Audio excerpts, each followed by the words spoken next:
Okay, so this is, obviously, as y'all can see, I've got a picture of Deputy McIntyre up on the screen. This is the first day I've been on the bench, since his death on December 29th, in the line of duty. What I wanted to do was, before we officially get started today, I just wanted to take a moment and acknowledge that. I thought we'd take a minute of silence here.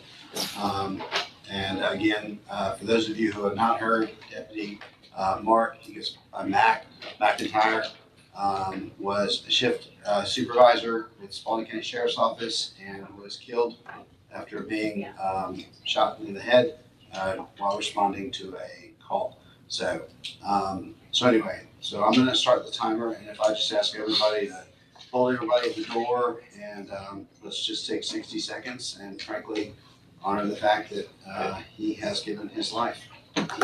And starting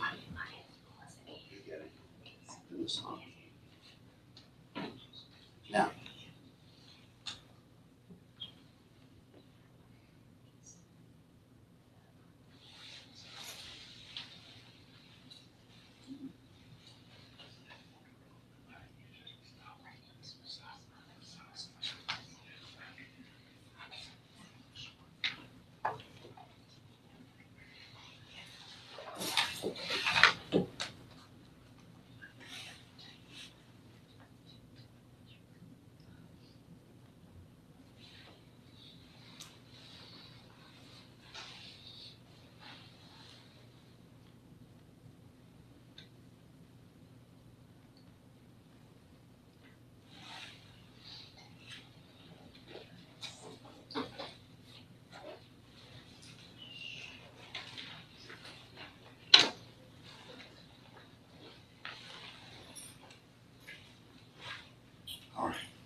If anyone sees any of the deputies or any of the law enforcement, please extend your condolences.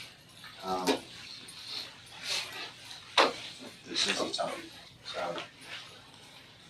all right, for anyone wanting to attend the services for him, Mac's funeral will be tomorrow at the First Assembly. Somebody correct me if I'm wrong on that, at 1 o'clock.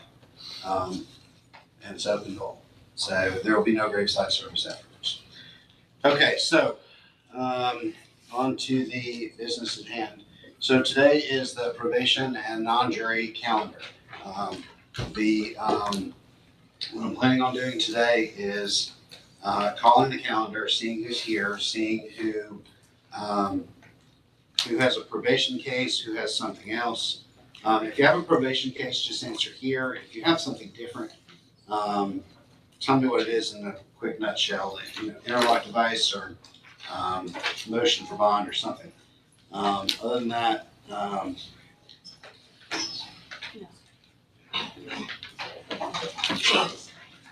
all right, Andrea Claxton. Andrea Claxton present.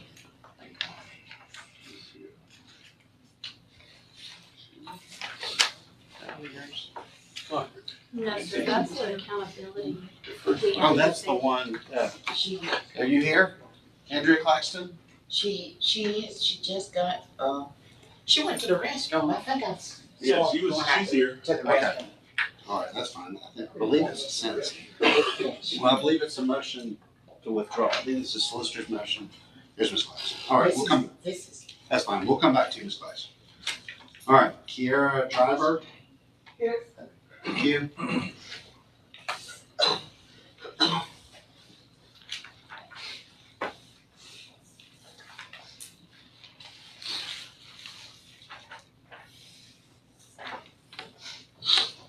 All right, William Jefferson.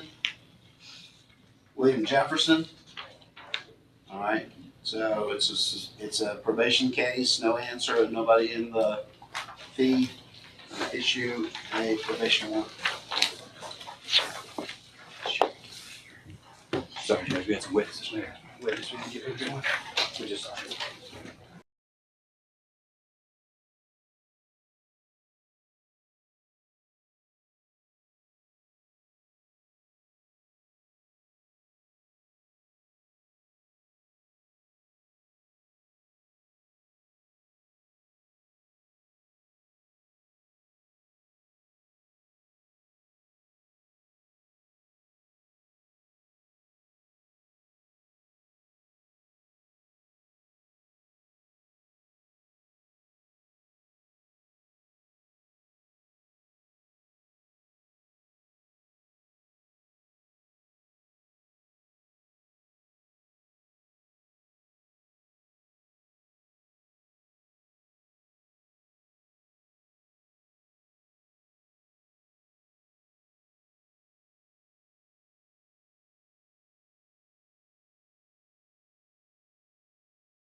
Okay, so Jefferson's a warrant.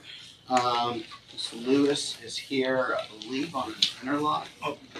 Janice Lewis, said the case, actually, the remainder on that came back from the Court of Appeals, and I think it's probably gonna be best if we just have a pre-trial on it, Judge. Okay, yeah, that'd be great. We'll come back to it. Thank you, Judge. All right, McGriff. McGriff? Right here. Oh, okay. So it says, so I know Ms. Franks represented Ms. McGriff. And there was a couple of different attorneys there. Yes. Ms. McGriff, do you have an attorney now, or you? No. Okay. Yeah, it said pro se, mate. I just wanted to be very clear on that, because Okay. it's got an attorney listed, and next to it, it says pro se, mate. All right. Well, that's easy enough here, and we'll have that here in just a little bit. So, all right, Mikey, Mesian, Mike. So, Judge, that one, that was a bench trial. Let me get my file in. Judge Thompson. Yes. Yes, Ms. Leach is correct. Judge Thompson had that bench trial back May 15th of 23. And then Mr. Mikey filed a notice of appeal on June 7th of 2023. His probation's been told since he filed the notice of appeal, but to the best of my knowledge, he has not requested a transcript. He hasn't taken any steps other than just filing his notice of appeal. Ms. Matthews can probably speak to this as far as but he's basically told probation that he was not on probation and wasn't going to do anything. So he hasn't reported to probation. He hasn't paid anything. He hasn't taken any steps to further his appeal. Okay, so he's sitting in that gray area in the middle where he wants an appeal, but he's not pursuing it. And because he's filed the notice of appeal, it's, okay, this all makes sense. He's not here. Supposed to be here today. So I mean, Okay, well, here's what we're gonna do then. We're gonna do this as a two-step process. So I'm gonna say that, I'm gonna ask the question, was he noticed today to be here? Yes, sir. We mailed the petition on December the 11th. Okay, so he was noticed today to be here for us to check on the status of the appeal. Because if he did want a transcript, I would have wanted to make certain that he had the opportunity to get one. He is not here. He's not here without leave after being directed to come here to address the status of his appeal. Therefore, I'm going to dismiss the appeal for lack of prosecution. And what I would like to do is renotice him at any date, Director Matthews, if you're choosing for him to come back for us to then address what happens next. Ms. Shepherd, does that make sense? yes, sir, that's exactly what I was going to ask you to do. So. All right, that makes sense. So, okay, so the short answer is, I'll need a written order. I'll find a written order in my records and, so written order dismissing. I think I handled it this way on somebody else, so I think I can find another one. Judge, may I ask a question? Yeah. So he didn't file the proper paperwork, so it wasn't in supersedious appeal. It's been active. And so we filed a tolling affidavit and we've stopped the time already. Well, so this is not a, okay, so I remember this coming up and I went and researched it because I got myself all confused as well. The short answer is that because this is a criminal trespass, when he filed the notice of appeal, that's when the supersedious was automatic. So no time has moved. Zero time has passed as far as the counting of his probation. Okay. So he's at day 0 currently. Okay. And we were waiting for him to either file and, request a transcript or take action or get his case up or do something. So would you like for us to place the case back in supersedious appeal as the date of the appeal? As the date of the notice of appeal. And do you want us to motion him to appear a different court date, or does the court want? No, I'm going to do it. Because what I'm going to do is I'm going to issue a notice to appear for sentencing. To begin a sentence. Yes, sir. So, and I've got that. So, Yes, sir. no, there's no apology. This is he's created a very confusing situation because he filed a notice of appeal but then didn't pursue it. And that creates a very narrow band of gray area that when courts are not paying attention, can be hidden in, but not in this court. So, because, it used to be a defense attorney. So, okay, so that's it. So I will, I'm gonna file a written order dismissing his appeal, directing him to appear, to begin sentence.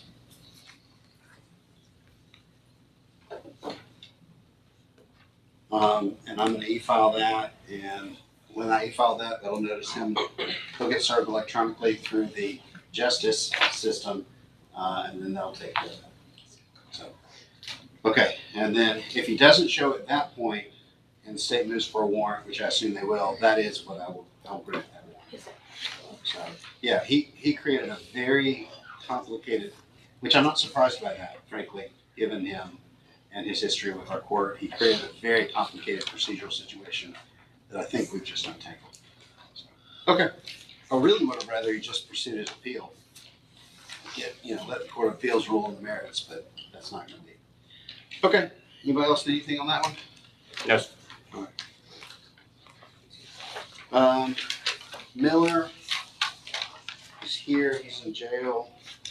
Yes, and Judge, Mr. McCord is representing Mr. Miller on this. Okay. He sent me a message that he had to be at a bond hearing in Henry County at 8:30 this morning, and was Okay. coming here straight after that. Okay. All right, Mr. Miller, you sit tight. We're going to be here in just a little bit. Rickman, here.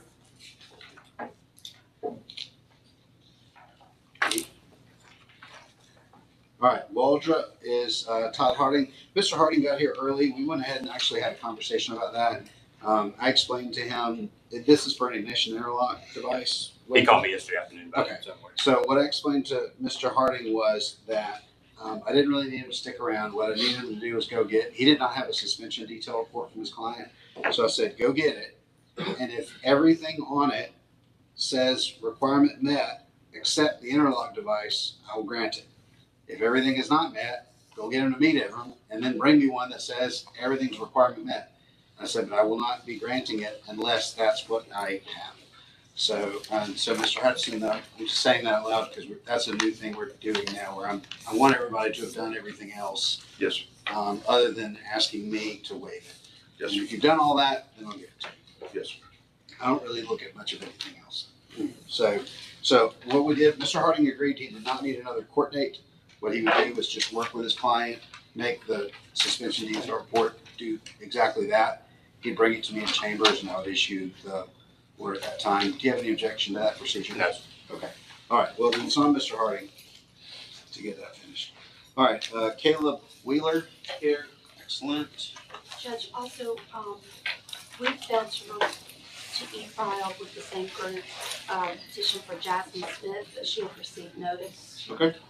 for 22 SR 0491. Jasmine Smith. Mr. Jasmine Smith here. So noticed, but just not, not e-filed Not in time e-filed. for the calendar. All right. Jasmine Smith. Well, that's for probation warrant told. And say it again, noticed, just not on the calendar. That's for just.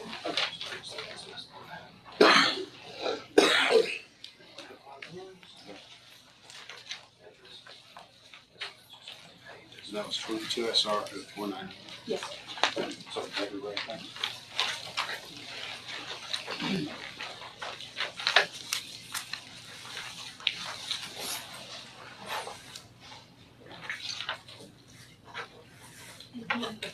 There's a document.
screens did Miss Claxton miss?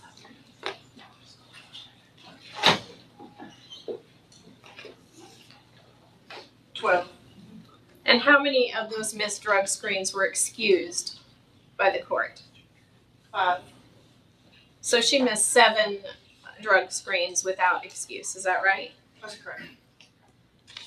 Does the accountability court require participants to attend therapy sessions? Yes.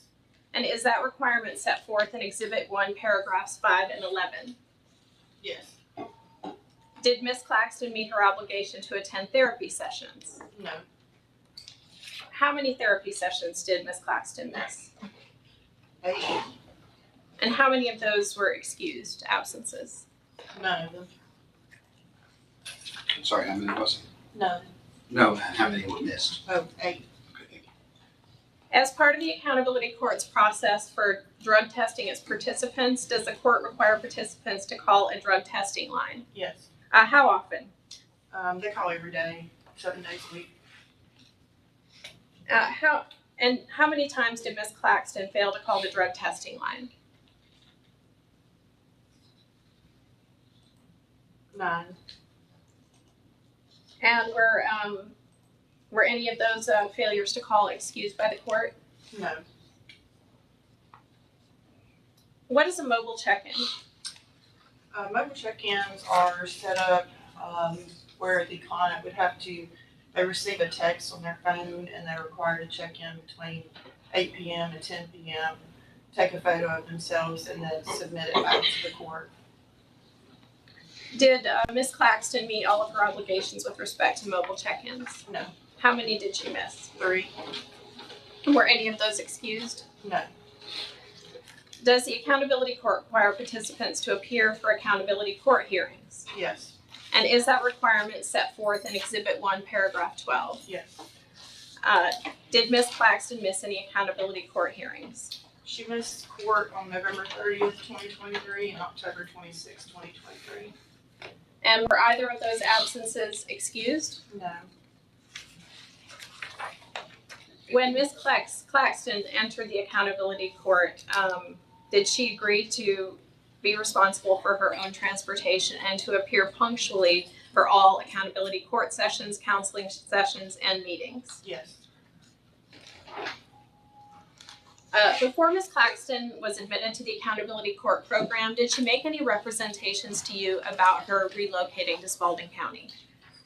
Yes. She said she was in the process of moving back to Spalding County. To your knowledge, did Ms. Claxton ever move to Spalding County? No. Was Ms. Claxton given any sanctions for her noncompliance with the accountability court contract? Yes, she was given 4. What were they? She got a verbal warning for a missed mobile check-in on September 7th, 2023. Another verbal warning for missed mobile check-ins on September 21st. On October 26th, the judge extended her phase 1 30 days for a missed group. She was not in court on that day. And then on November 30th, she was terminated for non-compliance with the program. Nothing further, Your Honor.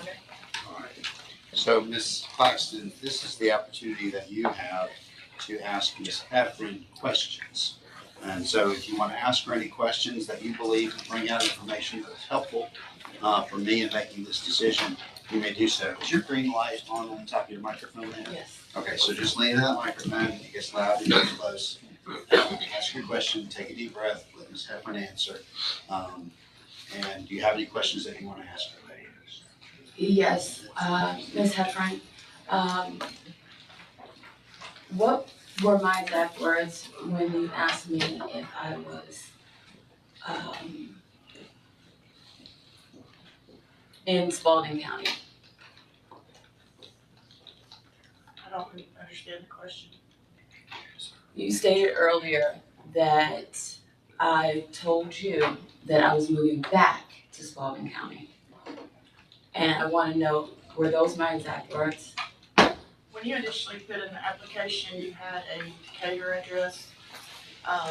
And I think I told you that you had to be a resident of Spalding County to be in the program. That was a requirement. At that time, you had told me that you were in the process of moving back to Spalding, I think to live with your mom. But that you had something going on with either your daughter or your granddaughter where that you weren't able to move back. But what were my words when first, okay, what were my words when you asked me, was I a resident of Spalding County? I honestly don't recall. Do you recall me saying that I plan to move here with my fiance, we're getting married, but that I never said I was already, or I had been a resident of Spalding County? Is that correct? I don't recall that. Do you recall me stating that my holdup was that I just had given guardianship to my granddaughter, Yes, and we're still going through court, we're trying to figure out what's going on, and I'm just trying to make sure that she's stable and safe before I can then continue my life. Do you Yes, recall that conversation? Yes, Okay. Do you recall me ever saying that I had a mother here? I thought that's what you said. That's understandable. I know you have a lot of people in accountability court, and stories can get confusing with other people, but I never said that. I just have a fiance. And when this conversation started, do you feel I was upfront and honest with you about my residency? Yes. Did I state when I was going to be moving back to Spalding, or not, I'm sorry, did I state when I was going to be moving to Spalding County or making that transition? No. Did I state that there was a court that's preventing me and a juvenile child that's preventing me kind of in limbo? Yes. Okay. Also, during accountability, the accountability program, we can both agree that it is kind of overwhelming at first. It takes a moment for someone to get acquainted with the system. So the first couple weeks, give or take 1 or 2 weeks, would you say that is kind of a transition?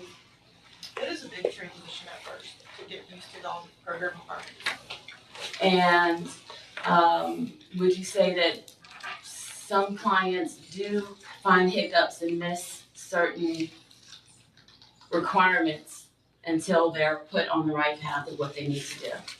We've had that happen before. Yes, ma'am. Okay. You stated that I missed mobile check-ins. During accountability court,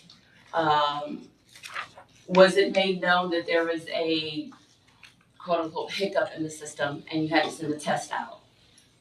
At one point, yes, ma'am. And there were several people who didn't get the call in. Okay, was I one of those people? I'd have to go back and check the dates on that as far as when that actually happened. I would say I was one of those people, and you had to send another text out. On the dates that were missed, was I a no call, no show? Are you talking about the drug screens or the individuals or? All of it? Have I no call, no show? Was there no communication? Was there lack of response on my end? I mean, the ones that were excused, you sent several texts through the system, stating you were either sick, you're at the doctor, car was in the shop, daughter's in the hospital, got bit by a dog, different things like that. I've never been bit. Well, I take that back. I was bit by that strange dog. But I want to, and I thank God that the phones really didn't get answered. So a lot of my communication with accountability court was through text messages. And I have a habit of never deleting my text messages. So I have every single text message between myself and accountability court.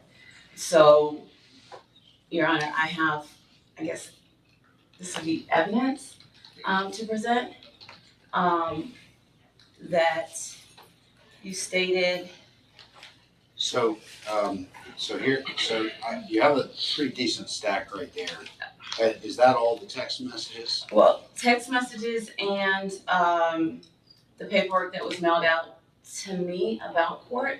Okay, I was kind of aligning the dates. okay. So that packet is a uniform, that stack is a uniform packet of information is what I'm hearing you say. Correct. Okay, so we'll keep that together then. And I'm just gonna simplify this process. I'm gonna call that Defense Exhibit 1, and I'm gonna have you keep it together in an organized packet.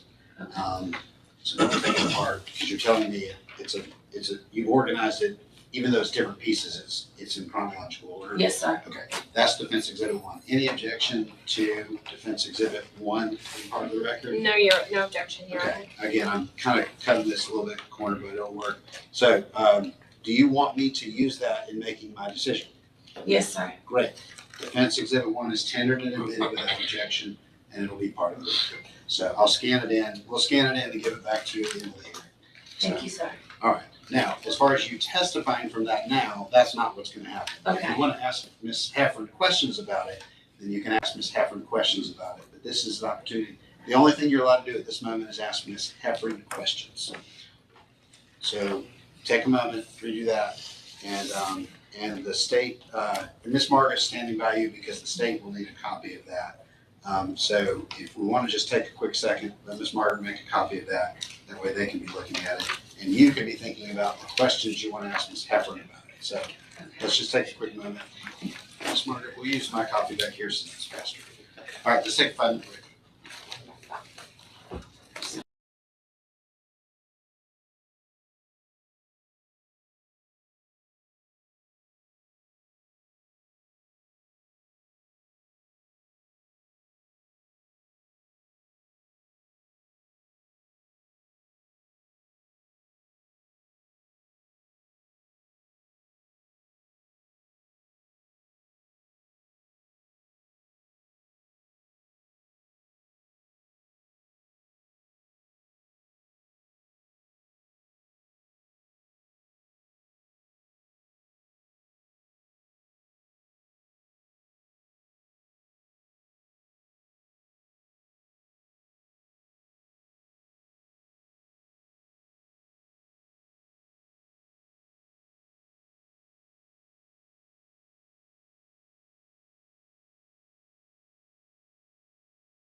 All right, so, I'm gonna have y'all go ahead and trade back out.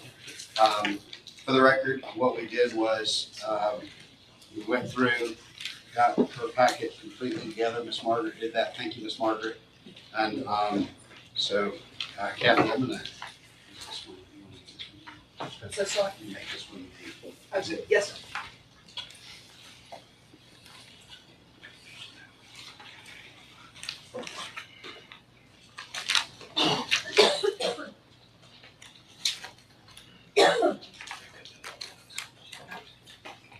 All right, so we now have Defense Exhibit 1, which is the packet. All of us have the same packet, so Ms. Hefner, if you need it. I'll also say during the break while we were doing that, we also got another one, which is the Janice Lewis matter. We worked out all the details on that. And all we need to do is sentencing, I believe. That's correct. And then we'll finish with that. So, Yes, sir. okay. All right. Ms. Tony, this one's yours. You ready, Ms. Claxton? Sorry.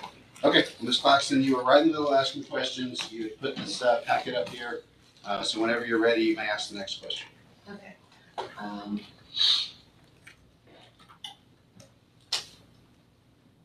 When were the dates of the warnings that you were recommending? Warnings? When were the dates of the words you used, reprimand? The sanctions, Sanctions.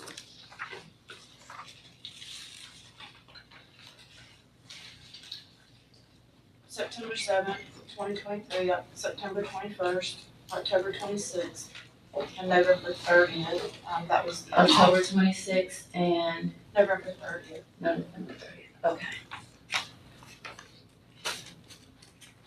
And how were these sanctions given or made aware?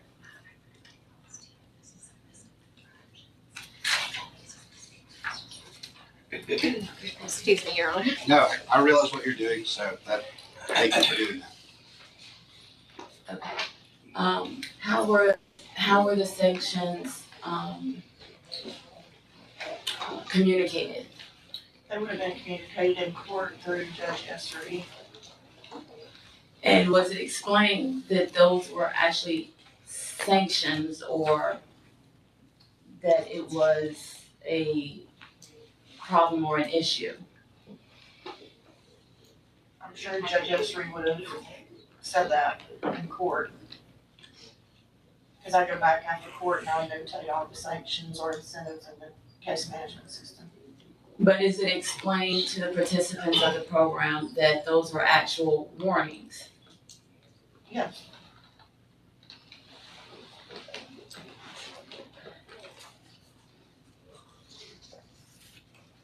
And are there specific words that were used, or was it told that it was a warning, or that you're in trouble, or get your act together, or was that ever? These would have come directly from Judge Essery to you in court. Okay.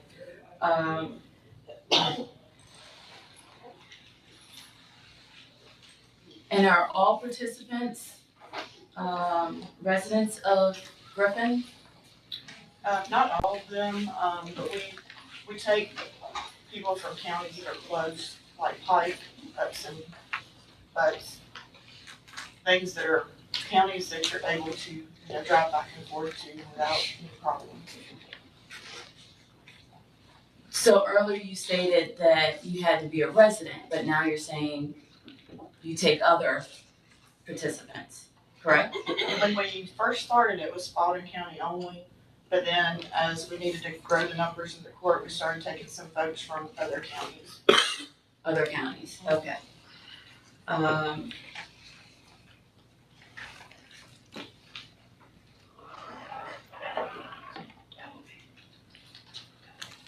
And on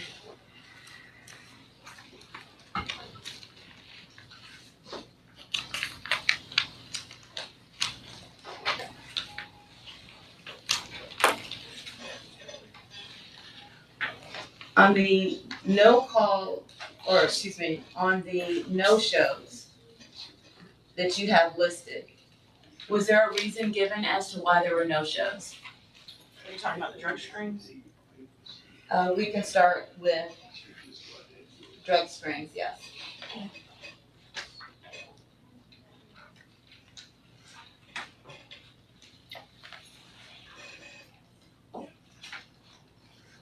The drug testing line, we can start at the drug testing line. Was there, communication given, or were they just missed? Are you talking about the failure to call the drug testing line? The drug testing line, from October 26th, November 2nd, November 16th, November 18th, from October 26th to November 29th, was there communication or reason given? I just printed out all the text messages that we had. I'll have to refer back to that if you can give me just a minute.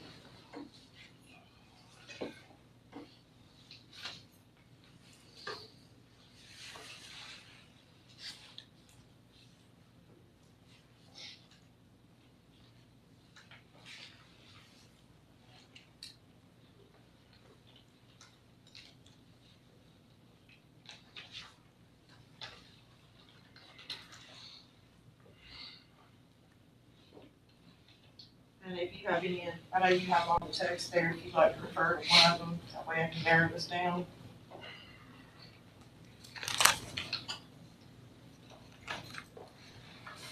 Okay, I'll put it to you, I'll ask in a different way.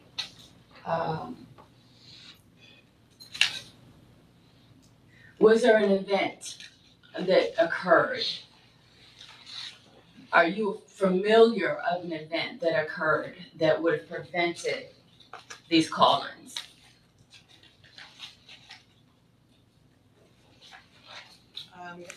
There's a lot of information here, a lot of doctor's appointments, different things like that. Are you aware that I was hospitalized? Yes, ma'am. And on what date? It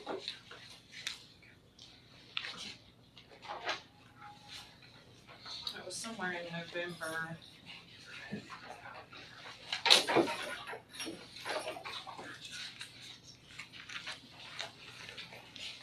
I'm thinking, I don't have the exact date, but I'm thinking it's somewhere in the beginning of November.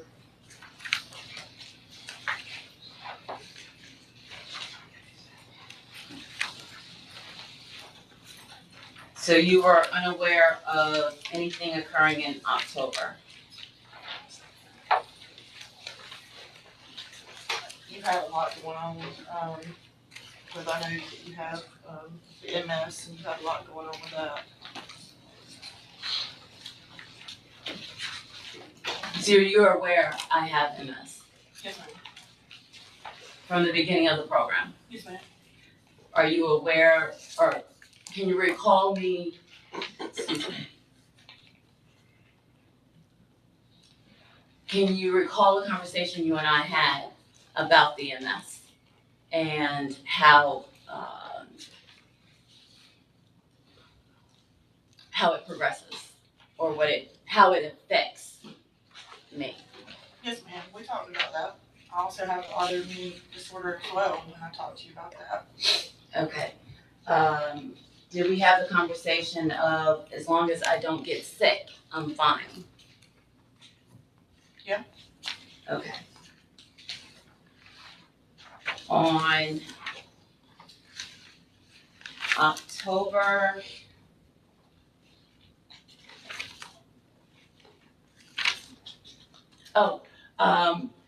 can you recall a conversation you and I had when I explained of my illness? And you replied back, as long as I have documentation, everything will be okay? I said to anything that you miss, because of your illness, you would need to send a documentation. And that everything would be okay? Just communicate, basically. You said stay in communication. Keep me updated. Keep you updated. Okay. throughout this whole process, do you believe that you are updated and up to date on everything? Yes, ma'am, but the way the program is laid out, you can't just miss a whole month's worth of the program because you would be stuck in phase one forever.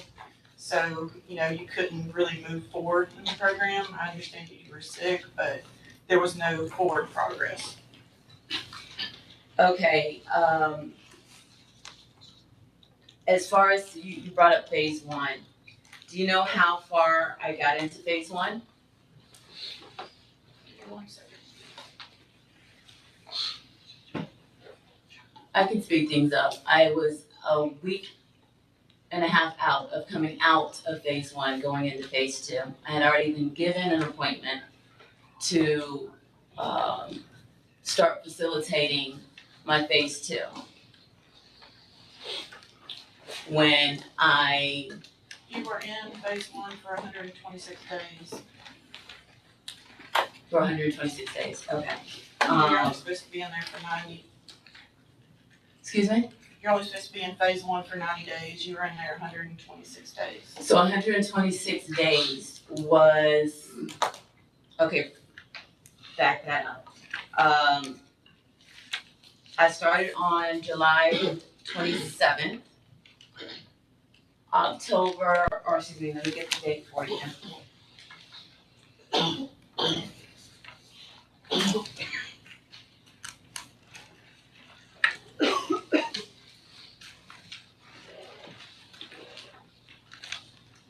On October 25th, around those dates, thereabout, do you recall having communication that my granddaughter had gotten scarlet fever or strep throat? Yeah. And we were in the emergency room. Yeah. That would have been because of course we take care of the children at home first before we do that. She finally went to the emergency room, recall October 29th. Right. Okay. And then discharged on October 30th. And then right after that, I was in an emergency room, because then I caught it.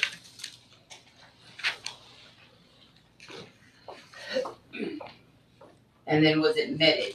Do you recall communication, text messages, verbally? And well, not, excuse me, not verbally, but through text messages? Right. Do you recall? Okay.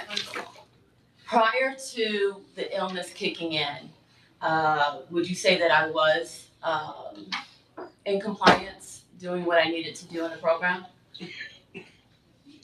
Well, as far as you were, let's see, as far as all that, you had a lot of excuse things at the beginning. Which you stated earlier, it takes, Don't I'm interrupt. sorry. She's right in the middle of answering the question. sorry. And then, you know, starting in, you know, the 1st of November, it was just missed everything. Because November I spoke earlier, in November I was in the hospital, hospitalized, okay. And during my hospitalization, I still stayed in communication with you, correct? Right. Okay, and prior to my hospitalization, I was attending meetings, staying in communication, calling in, coming to accountability court, doing all the proper things that a client is asked of, correct? Well, prior to that, you had missed groups. You had missed some calls to drug testing line.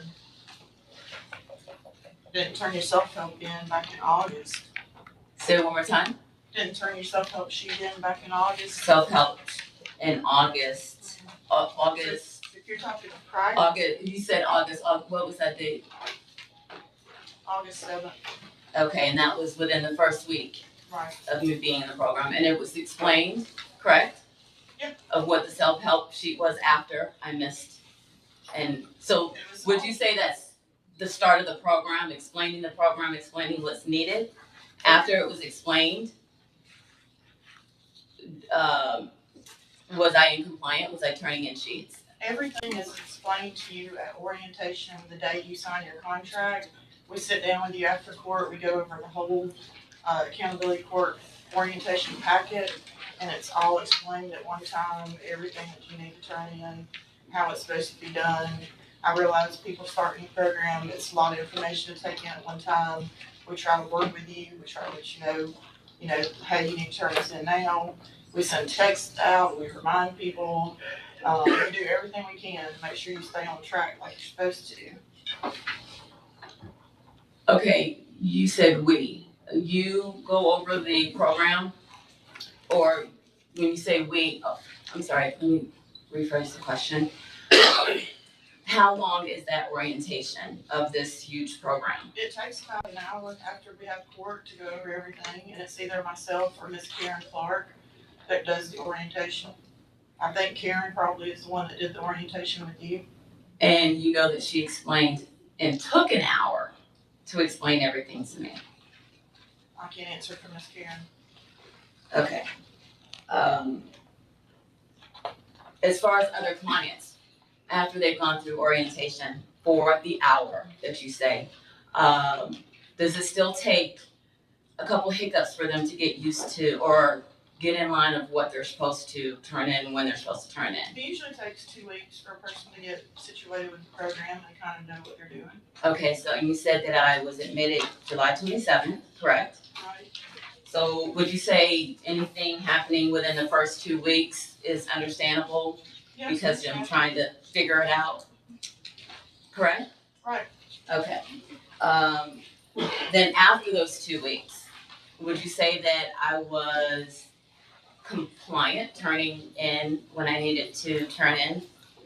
Yeah, I mean, you do. With reminders, of course, I do have MS and it affects my memory. Right. But with reminders, would you say that I was pretty compliant? Yeah, I mean, you really didn't start missing things until the beginning of October through all of November. Okay, and I turned in evidence where that's when the illness kicked in and I was hospitalized, correct? You said towards the end of October is when the illness kicked in, and I've got stuff before October. Right. At the beginning of October. Okay, so I explained that my granddaughter was sick, and my daughter was rushed to the hospital and had to have emergency induction. She had a baby. Right. Would you recall do you recall the text when I explained and sent pictures? I was on my way to the drug test and received the call that my daughter was rushed to the hospital. And I was contemplating, do I still go to Spalding or go to the hospital? Do you recall that? Yeah, I do. And I explained, and you said, go to the hospital and just keep you informed, keep you updated. Yeah, and that's when I excused you from the drug test on October 2nd. I excused you because your daughter was in the hospital. Okay. Then on October 3rd, you did not excuse the seeking safety, which we were still in the hospital with my daughter, but that wasn't excused. I don't handle the treatment groups, Miss Lanisha Alford does. Okay. So some of these dates, then you would say where you excused and knew what was going on, another counterpart might not have, even though it's, I guess, let me see. Okay, let me ask this question. The text that I've been speaking about, the group chat that I've been speaking about, everyone in the program gets it? Everyone that is a registered user in the case management system can see it. Okay. And Miss Lanisha, she's part of those participants? Right. Okay. So she was made aware of what was going on as well? Yeah. Okay. So October 3rd, even though it was excused from October 2nd of the whole emergency with the daughter, it was not excused, I guess, throughout the whole system. Would you say? I can't excuse people from miscellaneous group, that's not part of. No, I'm not asking if you can give permission.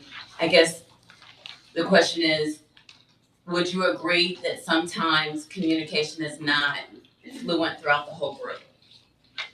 I would not say that. Okay. So it's fluent, everyone knows what's going on? Correct. At the same time, okay. So the same time you get text messages, Lanisha and everyone else gets text messages. Right. So on the dates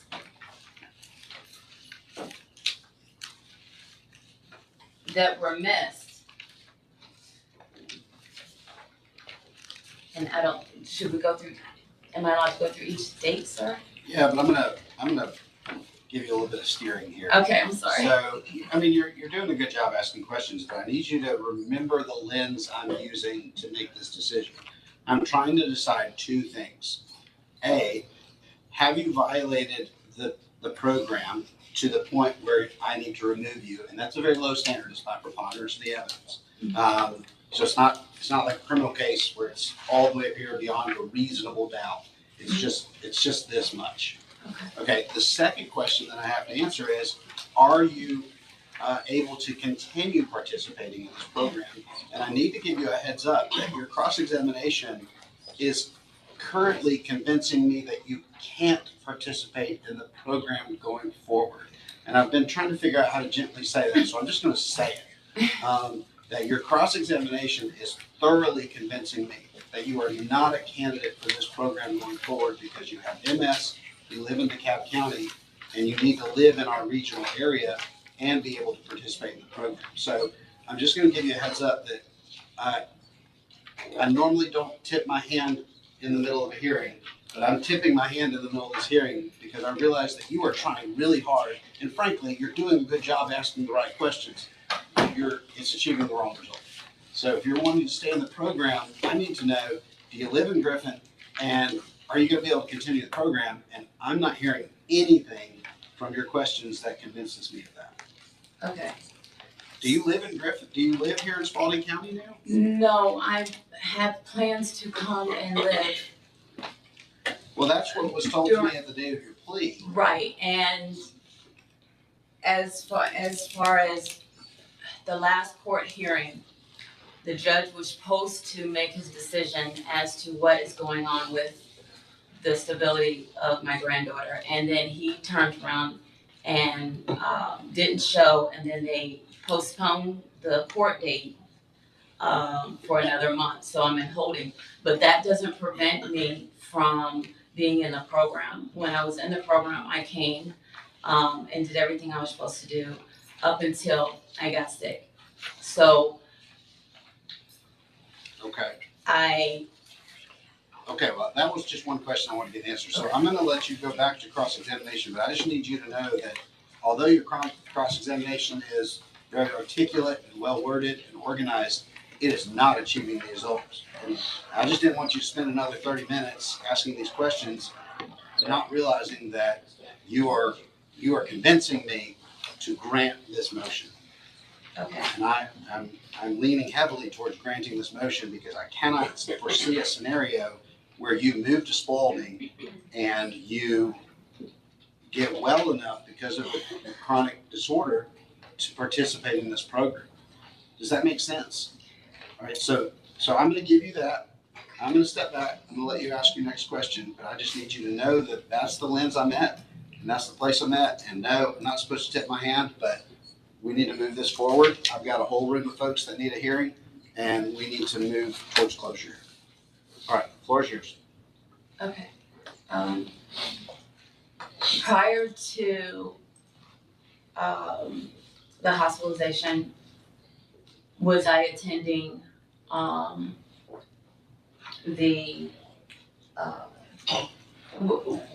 was I doing the things that were required of me prior to October? The end of, October. Not everything.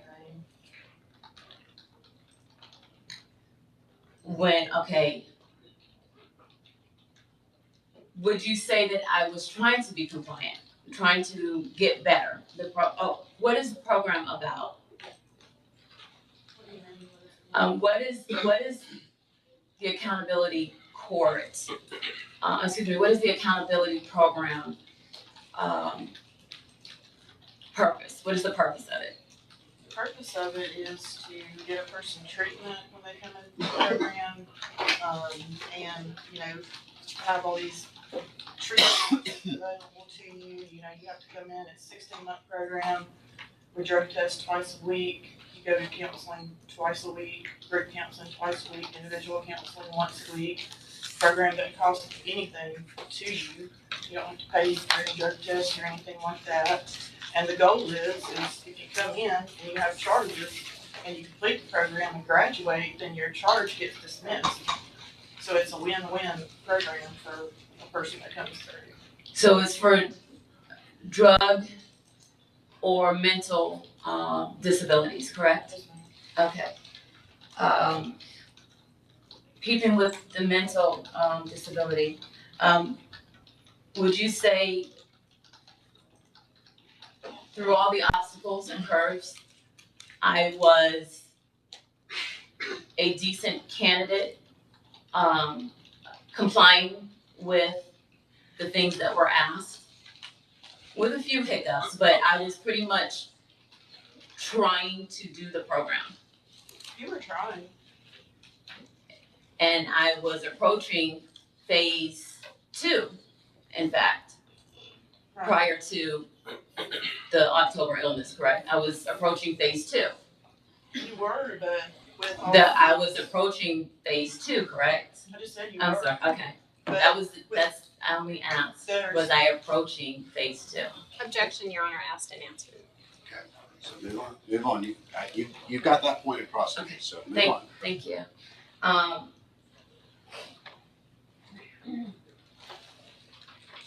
On November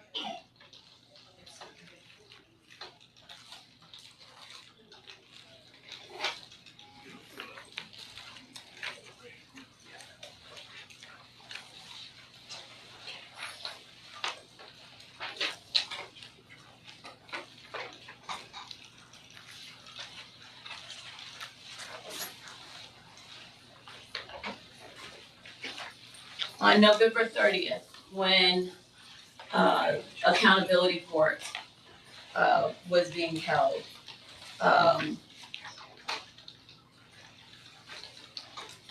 do you recall November 30th, that morning, what communication was given?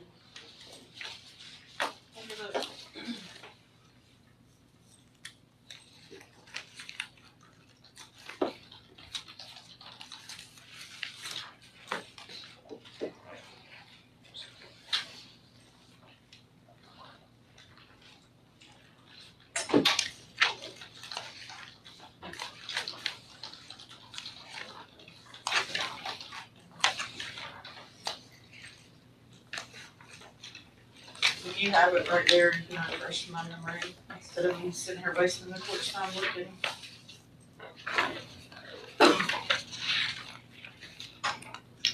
Let me help a little bit here.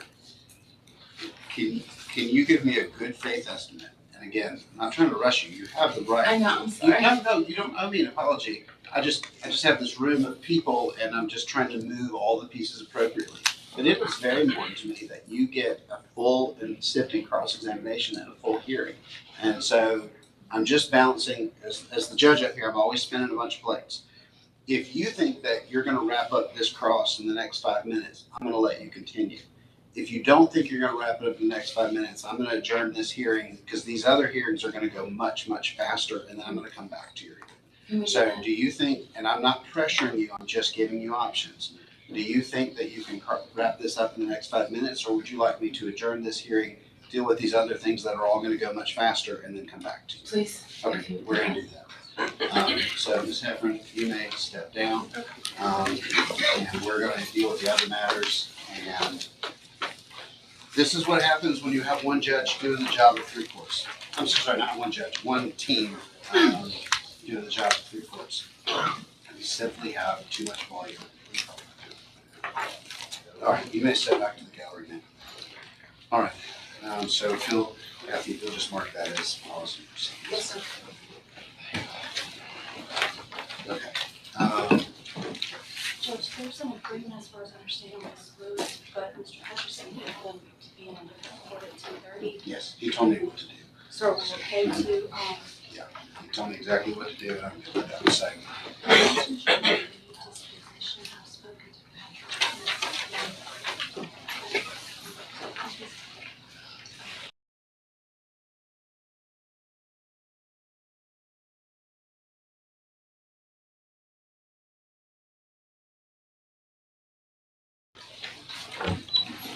So we were not expecting to run this late this morning. Your attorney met with me back in chambers, laid out what he wanted, and I told him that I would do this exactly the way he wanted me to. So, so if you're okay with that, I'm gonna do this exactly, he had to go. And so what I'll say is, I'm gonna do this exactly the way he asked me to, and then we're gonna both show it to him afterwards. And if it's not exactly what his memory was of it, then I'll adjust it as we go. But I wanted to go ahead and get you out of here, and I wanted to make certain that it was on the record that I'm about to do this exactly the way he asked me to. You ready? Yes. Okay, so, Ms. Lewis, the way this case worked is your attorney filed a very creative motion to suppress that the court was intrigued by. We had that motion to suppress, as you're well aware. Although I denied it, I thought it was good enough that it should have been reviewed by the Court of Appeals. And I was interested to see what they would say about my decision. They have now reviewed my decision, and they told me I'm correct. Mr. Hutchison said that if he was here, he would like to say that they wrongly told me that I was correct. But they told me that I was correct, which was denying your request. So in sending it back, we missed when the Court of Appeals sent it back. And that's called a remitter. When the remitter arrives, that's when your sentence should have started. And that came here, I believe, May something. I don't have that exact date. May 9th. So on May 9th, the remitter was filed. That's when your sentence started. And I had an obligation. Actually, technically, we found this out today. I thought it was my obligation, or maybe the clerk's, but I thought it was mine. But it's the solicitor's obligation to notify the court that the remitter is back. That did not happen. And so what we're going to do is, you in the meantime, though, have already completed almost all of the obligations. Everything. Yes. And that's what's saving us in this moment for me to give your attorney exactly what he wants. And so here's how we're going to do this. So I'm going to begin your sentence. I'm going to backdate it to when the remitter was filed with the clerk. So that pushes that back. You're going to complete all the terms, and then I'm going to make one modification, which is that you do need to do all the supervision fees and whatnot, get all those. I'm just ready to pay fines. Yes. I've completed everything except for payment. So the supervision fees will need to be back calculated, show to and all the way up. But the moment you've satisfied all obligations, Yes. financial and otherwise, you may go to phone, it's e-report. We call it e-report now, electronic report. I'm not allowed to do non-report. And that's what your attorney is asking me to do. Okay. Does that line up? For the with what- remainder of, Yes. what, I haven't seen the remitter, so, or. Well, I didn't either, which is why we're here 6 months later. So, I mean, I honestly thought that, I was following the order that I signed in I don't even remember. Yeah, you 20, did exactly what you're supposed to do, which is complete the terms so that I can do, because if you came in here today and you hadn't done those things, I couldn't do this. So, Right. good job. So, I just need to make payment, that's it. Yeah. And I have been out of Spalding County myself with family members and illness, so I just would like to be done with this. All right, I have all your paperwork here. I'm going to pass that back to you. When do you want her to report? Thank you. Yeah. Let me see.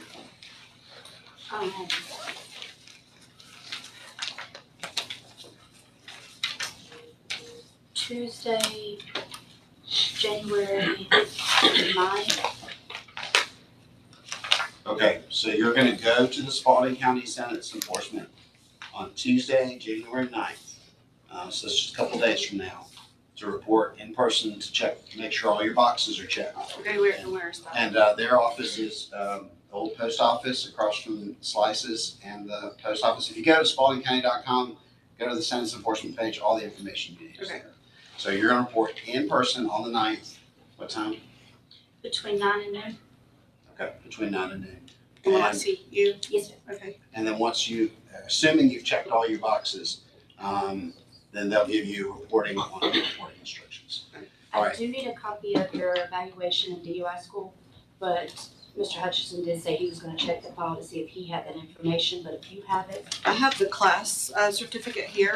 It was rescheduled multiple times Okay. because of So bring the that center. with you now. no, just bring it. Bring it with you when you come on. Okay. And I surrendered my license to, You did. I have everything lawfully now.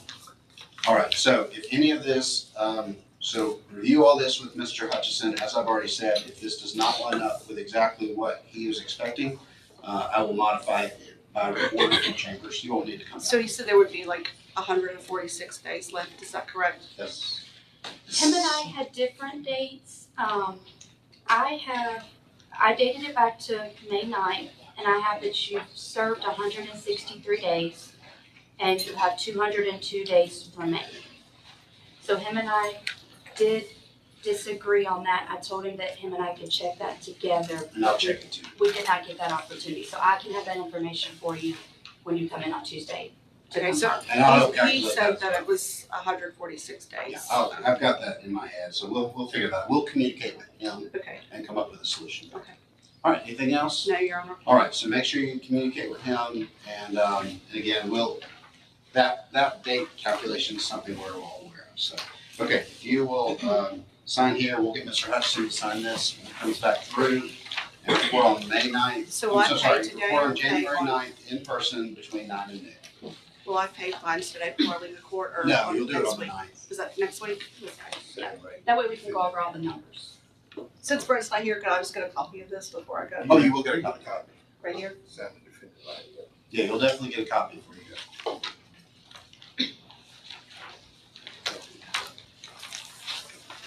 In the hallway, I get your copy.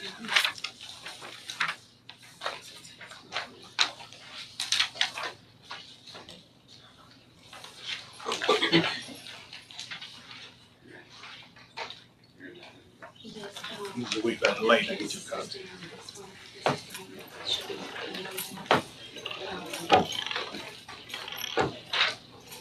Patrick's and Mr. Miller. I think by my record, that just says Mr. Miller. Okay. That doesn't involve. Just do it this way. All right, so this. So. Oh, Wheeler. Wheeler?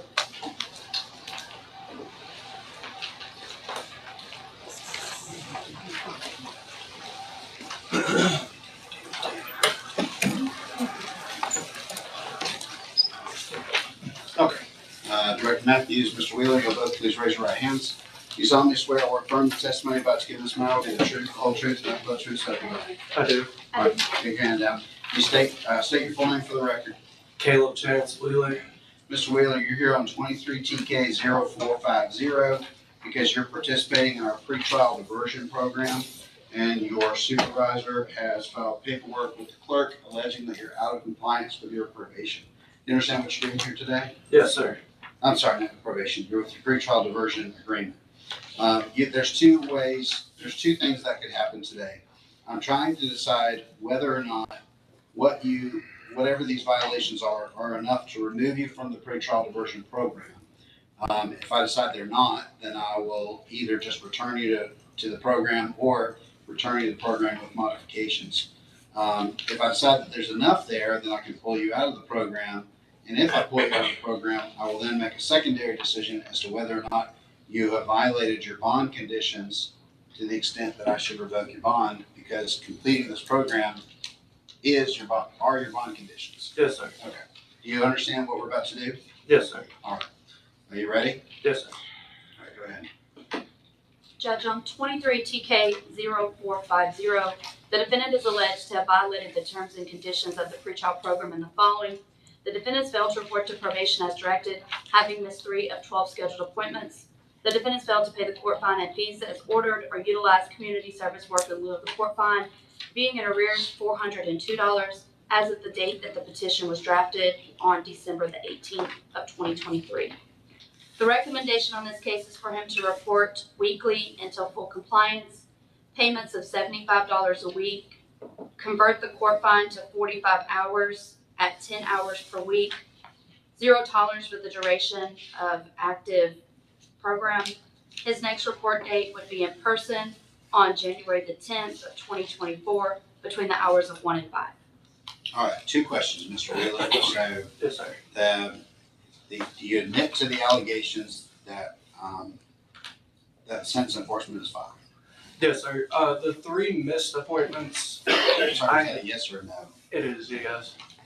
Go ahead. The 3 missed appointments that I had, I had transferred from JAG to Spalding County Sentence Enforcement. So I had called around to a couple different places, and they said they could not find my name in the system whatsoever.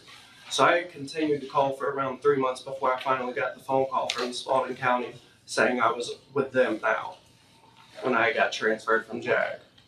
All right, and is that recommendation acceptable to you to get your Yes, background sir. track? Because you're terminated upon completion. So, I mean, the moment you get this finished, you get your case closed, you get a dismissal, and you get your record clean. So I Yes, sir. really would like to see you finish this. Okay, well, then I'm gonna find with your admission that you are in violation of the pretrial diversion program. I'm gonna find that you do accept the recommendation, so I'm gonna adopt it and make it the order of this court. I really wanna see you complete it, but I just need to warn you that if you don't get this complete and you come back to see me, I very well may decide that you are not able to complete the program, and I may revoke your bond. You understand that? Yes, sir. So go ahead and get this done, get off my radar, okay? Yes, sir. All right, if you will step out in the hallway, but do not leave till the bailiff comes see you. Yes, sir.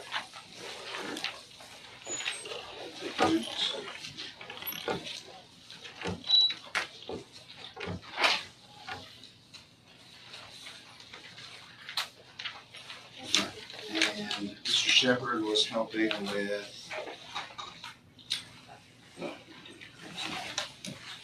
She's emotional on the phone. Yeah. I apologize. This is the pre-trial one.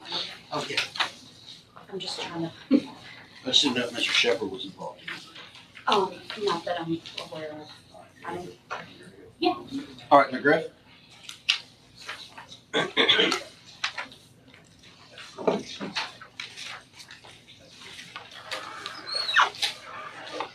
All right, welcome. All right, if you will both please raise your right hands. Do you solemnly swear or affirm the testimony you're about to give this matter will be the truth, the whole truth, and nothing but the truth, so help you God? Yes. All right, if you'll state your full name for me. Francesca McGriff.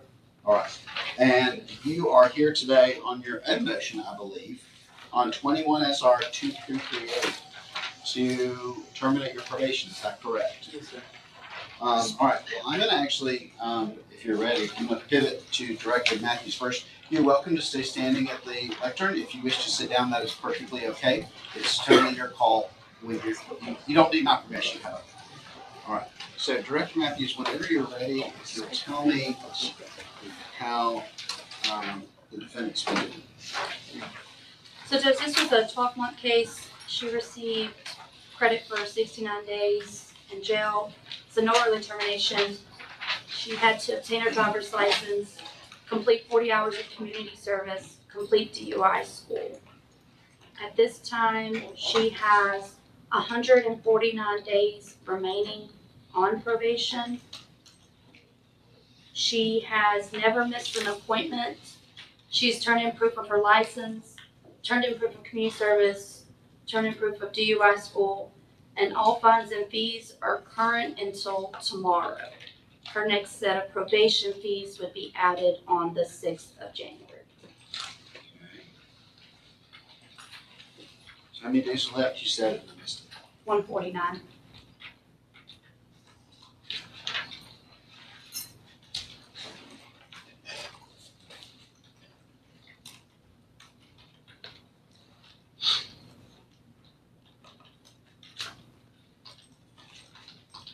Okay, tell me what you want me to know. My mom is ill. because of all of the, attorney fees, due You're to. very soft spoken. Lean up. All you gotta do is get really close to that mic and it'll get loud for you. My mom is ill. She's in the state of Florida. So it's only my sister that's taking care of her right now. It's going to be difficult with the probation for me to actually be there full time with her. Also with the attorney fees and all of the other fees that have been, added with the incarceration, everything's putting me in a financial bind, as of right now. So just moving forward, I just personally don't have any more funds to continue the probation. And also, I'm just really trying to get back home to South Florida with my mom so that I can be there to help my sister with her full time. And I can try to help her knock down some of this debt that she has helped me with because of the incarceration, having to pay for all of my attorney fees.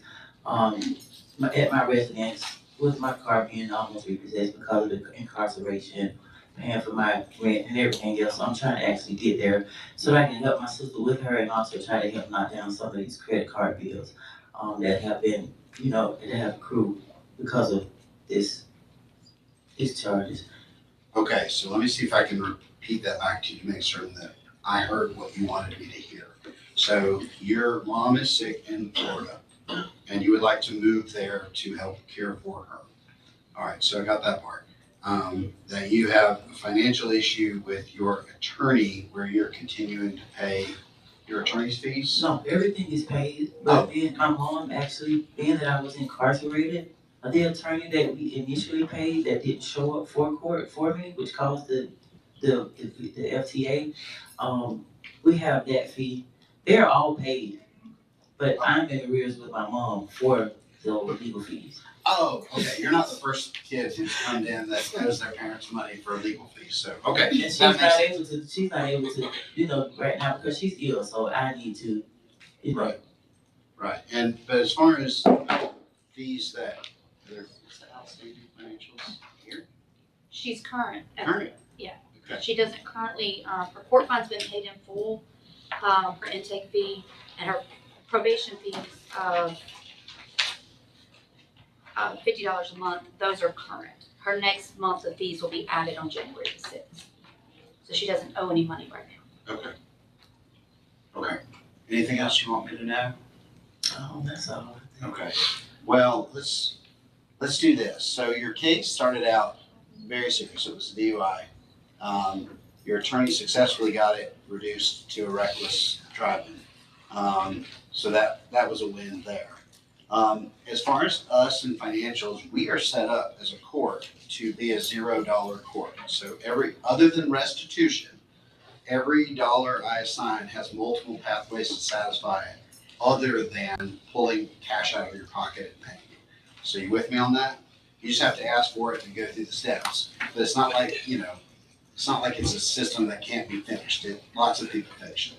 So here's what I'm gonna do. I'm gonna go ahead and immediately move you to e-reporting. And I'm gonna give you permission to leave the state, so that you may move to Florida. And so, all I'll ask you to do is when you get down there, just give sentence enforcement your your address down there. So if we need to mail you something, we can get it to you down there at your mom's address. And that'll keep you from having to come back here and physically come to the office. I'll also give a little bit, I'll also pay testing, since everything's been going good. So I'm also waiving drug testing. So I'm not giving you exactly what you wanted, but I'm trying to meet you in the middle. So I'm waiving the drug testing, putting you on e-report, so you can move to Florida. And then all you gotta do is just check in. What is the e-reporting? So I'm gonna have you meet with probation, and their sentence enforcement is gonna explain all of that to you. So, but it just means that you don't have to physically go to the office. I think that's what I'm doing now. So, what you're getting from me though is I'm waiving we still are testing you randomly, and I'm waiving that as well. So I'm also giving you permission to leave the state and go move to Florida. Okay. And, so it's not a termination, but it gets you out the door and lets you go care for your family. And if you need to waive the supervision fees, you can apply for Okay, now I have a question, how, like, much time, because, I know that she said I have 149 days left. In the event that I'm not actually able to physically just move, would that still be okay for me to just visit as much as possible? Yes. Okay, Yeah, that's my idea, is to let you have freedom of movement. okay, okay, that's really mainly what I need actually, and I still just continue to report as I can. Yeah, even if you live here and you go there, you'll still be on your report. Okay, that's really mainly what I want, to just be able to be there as much as I can. We're on the same page. Alright, thank you. All right. All right, anything else? Okay. What's the next report later?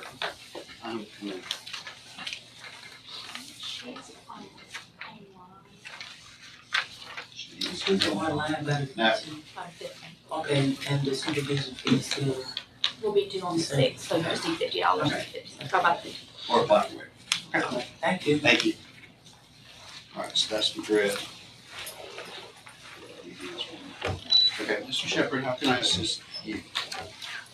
So we got Miss Lewis. So what I did was I called her up, I explained that Mr. Hutchison had to go, that I was gonna do this exactly the way Mr. Hutchison had asked. So I walked her through her sentence, I modified it, and then, the only thing that was left on the table that we didn't discuss back in chambers was how many days she had left. Her calculations and Director Matthews' calculations were different. We just said we would communicate with Mr. Hutchison to see if we could come to an agreement on that. Whatever runs from May 9th, 2023. Yeah, they came up with 146, but Director Matthews came up with a higher number than that. It's not catastrophically off, but a little bit of time with a day-to-day calculator. So that one's done. Let's see, those two pleas that were walk-ins, you should have those in front of you. Resolve that.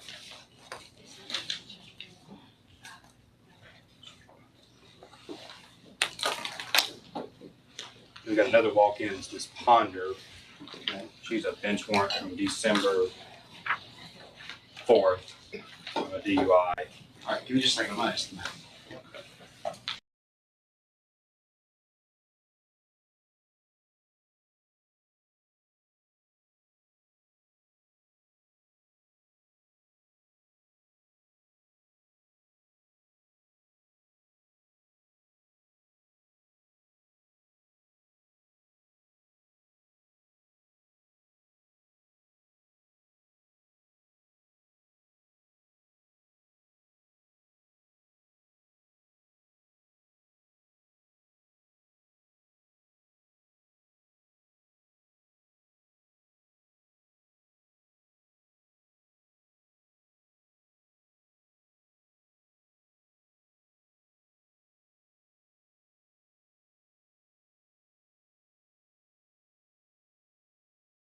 Okay, sorry about that, Mr. Shepherd. Oh, you're fine.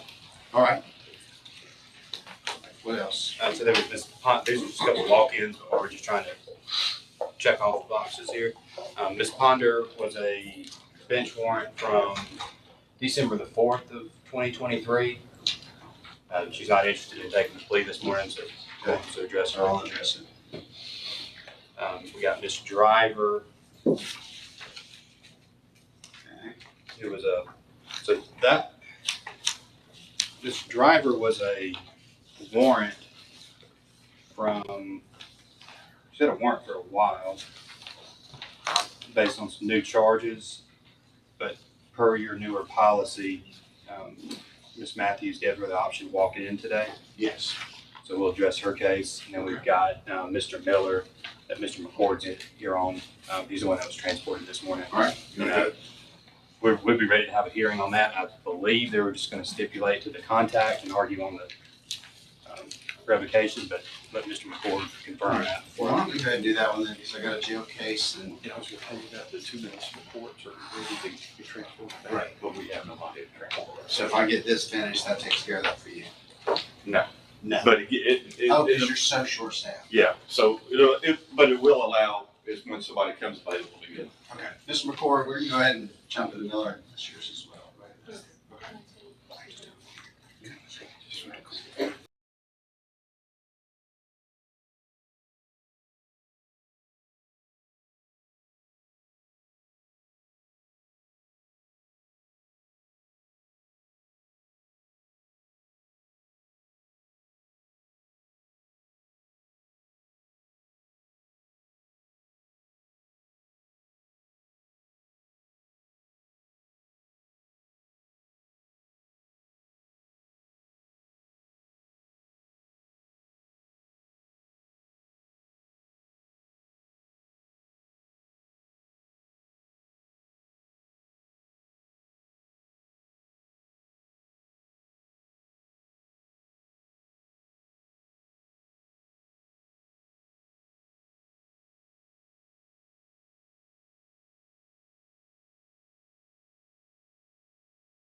that. He's been in jail now since, I believe, October the 31st. Was there through Thanksgiving. He's been there through Christmas, and is still there. And I've discussed bond with Judge Kavanaugh. We're waiting to see what happens here before I go back and have that discussion again with her and with the DA's office. We've already had that hearing. Evidence was presented. So what I'm asking the court to do is to sanction him appropriately and to allow him to have credit for the time that he served, and then to release him, but to tell him not to go back to that house. We'll figure that out after today. Thank you. Okay. All right, Mr. Shepherd, your response? Yeah, I just want, so Judge, he was on bond for the original criminal trespass family violence charge. He violated that repeatedly, led to us having to file a motion to revoke his bond. That's when he put the surveillance camera on, continues contacting her. So told not to contact Miss Miller. At that point, he keeps doing it. Then he gets the new charge. Don't contact Miss Miller. He keeps doing it. Then he gets on probation. Don't contact Miss Miller. He keeps doing it. We're here because he's repeatedly done that. This is the third time he's been in front of you for doing the same exact thing. And it's escalating. This time it's involving firearms and bullets. He's in a house full of firearms. A care package of bullets only means one thing. Their children are teenagers. They have cell phones. If he had intended that to go to one of his teenage children, he would have communicated that to one of those children. He didn't do that. He sent that to Miss Miller. He knew he wasn't supposed to contact her, and he did it. And that's the threat part of it. But again, I mean, these pictures of Miss Miller that he sent, there's no reason for him to be sending those to her. That has nothing to do with the children. That's for one purpose and one purpose only. That's to harass her. That's to threaten her. That's to intimidate her. That's what it's just a repeated pattern. Miss Miller has been to the police numerous times about this. She's sick of it. She does not deserve to live like this. She's trying to move on with her life, and he's not letting her do that. And this is escalating. And I just have a very bad feeling about where this thing is heading. I think Mr. Miller is spiraling. He's shown the court that he's spiraling. This is going on and on and on. There's nothing left to do this except just revoke him and then let the DA's office deal with the felony charge. I'm afraid this one's going to end in tragedy. I get that. Help me understand the procedural nature of this. So I've got 3 cases. Yep. The consecutive, concurrent, so I've got 2 years. There are 2 years left, Judge. 2 years left. If I may respond to one. You're going to get to. I just Sure. realized that I don't understand if these are consecutive or concurrent. They don't say on the forms. I believe that they're consecutive. I don't remember the hearing that we had that day. Yeah, they're I'm just going to pull I'm going to pull the final disposition. Yeah, I've got it right here. You have them? Yeah. Are they marked as consecutive? Yes. Yeah, 22 SR 352 is the first one. That's the one that's basically. And yes, you'll get the response. Just give me a second. There's 5 days remaining on the first case and then 365 on each consecutive case. That's where we're at, the 2 years. So I wasn't sworn in on that information, but no, we were having a sidebar where I was just trying to understand. yes, sir. All right, so 12. All right, let's go full on record.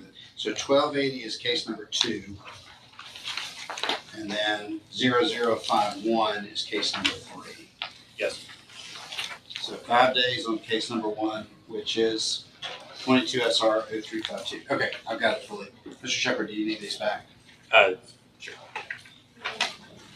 Mr. Shepherd, do you have anything else you want to add before I pivot back to Mr. McCord? No, Sir Joy, I think All right, so Mr. McCord, you get the last say. As we go. Judge, all I want to say, and it's consistent with her pattern, consistent with the divorce in this case. Mr. Shepherd, who I respect, and we talk about this case a lot, was there when Judge Esri heard the bond revocation hearing. And what's significant that you need to know is that bond revocation hearing was had literally, I think, 4 days before the divorce hearing. And the entire point of that hearing was, let me keep you in jail so you can't get custody of the kids and I can get as much child support as I want. This happens again and again and again. It's a pattern on her part just as much as it is his. By way of evidence, there is no evidence before the court today that he lives in a house full of guns. There is no evidence that the police were called numerous times. Those 2 things were said. No evidence before the court on that at all. And I go back to where I began. Those bullets that were put out there were for his son for a deer rifle on the property line. He stayed away from the house. It is an absolute injustice for him to go to jail for 2 years, given the pattern that she has of inviting him back, baiting him to this point, and then coming to the court to say, lock him up. Okay. All right, so, the evidence, the contact has been stipulated by the state and the defense. Yes. It was simply the argument as to what was the nature of that contact.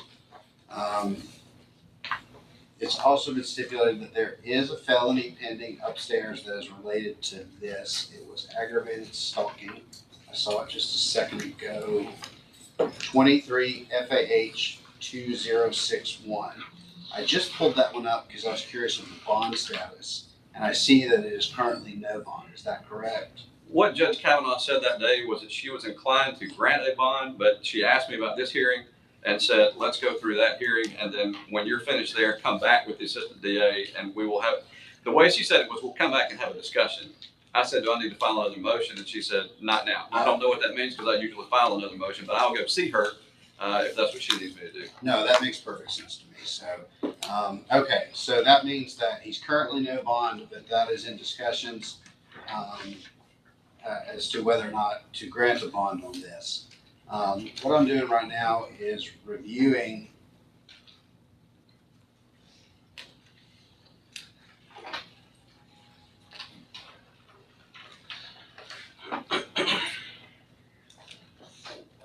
the dispositions.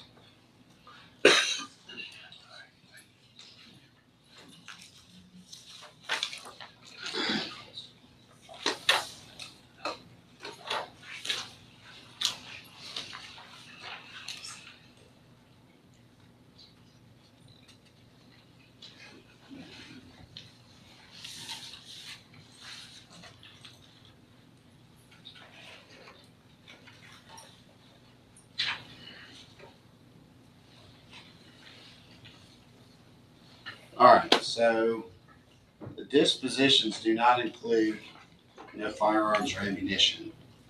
Although we normally do that, they were not checked in this specific case, and they're not family violence charges, as I have learned that this, even though it's violation of the family violence order, it is not a family violence case. I disagree with that, but the legislature didn't ask my opinion, and so I'm gonna follow what it is. So that means that he's not, by operation of law, according to my understanding of it, precluded from firearms and ammunition, although in our normal course of business, he would have been, but that box didn't get checked. Is he a convicted felon or anything? No, He's not. okay. So that checks that box. Here's my inclination on it. It's very clear that he is having contact with her in violation of the order. I also am hearing what Mr. McCord is saying is that, you know, I don't know all the moments of contact as we go. I don't know if there's been contact that's there. It wouldn't be the first time we've had it, but at the same time, I don't know that it's not there. But what I am going to say is that this may or may not be an aggravated stalking, and it's not my decision to make. But what it is for me is 100% violation of a no contact order. So I've got that, and I've already told folks my positions on those are very clear, very unnuanced, which is that if I order you not to have contact with somebody and you have contact with somebody, I'm going to respond exactly the way you think I'm going to respond. And so that's what I'm going to do today. So there's 2 years on the table. What I'm about to do is I'm going to split the difference. I'm going to say if this was a misdemeanor, no contact, I'd have a year to work with. So I'm revoking a year. So I'm revoking the second, well, I guess I'm going to revoke the 5 days left on this case because that'll revoke the balance, check that off. I'm also going to revoke the balance of the second case, which was, nope, I lost it. What's the second consecutive case? And you put that 1280. 1280. I'm revoking the balance of 1280, and I'm terminating the third case. So that way, instead of 2 years revoked, it's 1 year revoked. That way, it's in line with what it may be, which is a violation of the protective order. It'll also let you go to Judge Kavanaugh and say it's done. I'm also noting that as of this moment, what may or may not happen later with the bond is irrelevant. He is no bonded on aggravated stalking. And they may lift that, they may not. But either way, this will at least give you closure on this one, Mr. McCord, so that you know what it is. Can he have credit for the time that he's already been in jail back to October the 31st? He's Yes, gotten credit for it towards his, he's been getting credit. yeah, he'll get credit. So, Judge, that's a yes. Judge, I mean, I just got to speak on it. Sure. To terminate that third case, that's taken away a 12 months of a no contact from Ms. Miller, to do it that way. If you're inclined to do it the way that you're saying, then, you know, which I object to, obviously, If that's taken away when he's that's- released from jail, there will be no contact provision as to these cases. Now upstairs, there may be, but I don't know what's gonna happen up there. All right, I She think I needs have a middle ground. I think what I may do on that one is go to non-report. That way the no contact is there, but he has no other obligations. Let me suggest this, whatever bond he's about to get from Judge Kavanaugh, I have, and I think you probably understand, there's going to be a no contact provision as a result of the felony charge, which is going to be in place, in my recent experience, in perpetuity. I don't know that adding to that here resolves the issue. He's going to be subject to the teeth of a Superior Court judge if he violates that. Okay. Speculatively, we don't know what's, I mean, That's fine. So here's what we're gonna do. On the third one, I'm backing it off from terminate to non-report. No contact, subject to Superior Court order. Just put subject to Superior Court order. Because who knows where the order will come from. It may come from the divorce case, it may come from modification, civil modification, it may come from criminal case. But either way, it'll come from Superior Court. Okay, Mr. Shepherd, does that cover your concerns? I mean, obviously, yes, feel free to put anything you want on the record. No, that's fine. I'll say my piece on it. Okay, and Mr. McCord, is that addressed by tying it into the bond, by tying it into the order? Does that give you all, on that third case, does that address your concerns, other than, of course, not wanting me to let him out immediately, which. I get that. Yes, that addresses my concerns. My overriding concern, as it always has been, I said this the day he entered his pleas in this court, she will contact him. I said that then. I was not wrong. Not wrong as I sit here. That's what irks me so badly about this. And I understand he's under your order. I understand it's a violation of that for him to contact her. Right. I know, and as far as I'm concerned, that the third case may never come back out again, because it may end up resolving itself through the felony case, but we'll have to take a wait and see approach on that one. And of course, it's the sheriff's responsibility to calculate that time.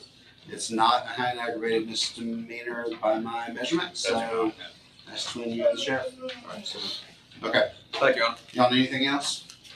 I didn't know it. I was gonna have it. All right, so terminate balance in the first case, 5 days. And that's it. Or both balances. First case, second case, also no changes. No changes. The third case is the one about changes. The third case is moved to non-report. And then one with no contact, she said that she with Ms. Miller. And then Ms. Jennifer Miller. Subject to, I guess it should be subject to magistrate. I'm adding magistrate or Superior Court order.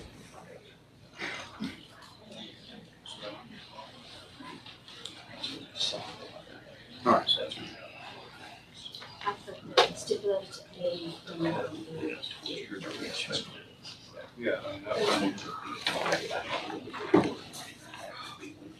That's true. Her probation.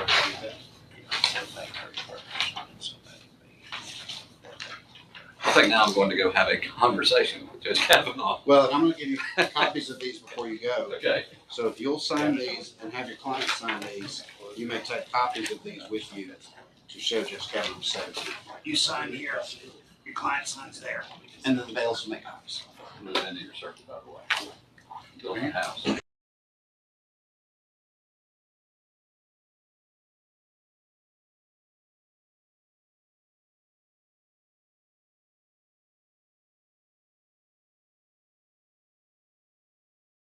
All right.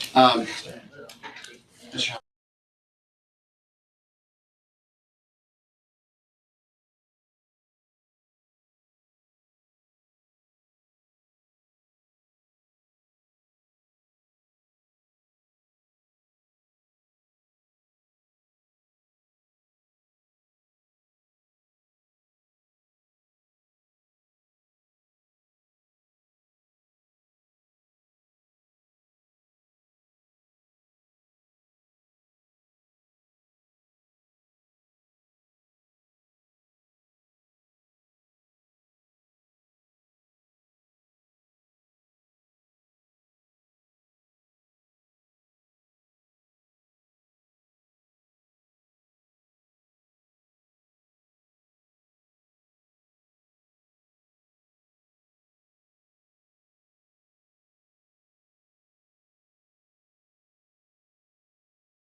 Settled. The next case would be Driver.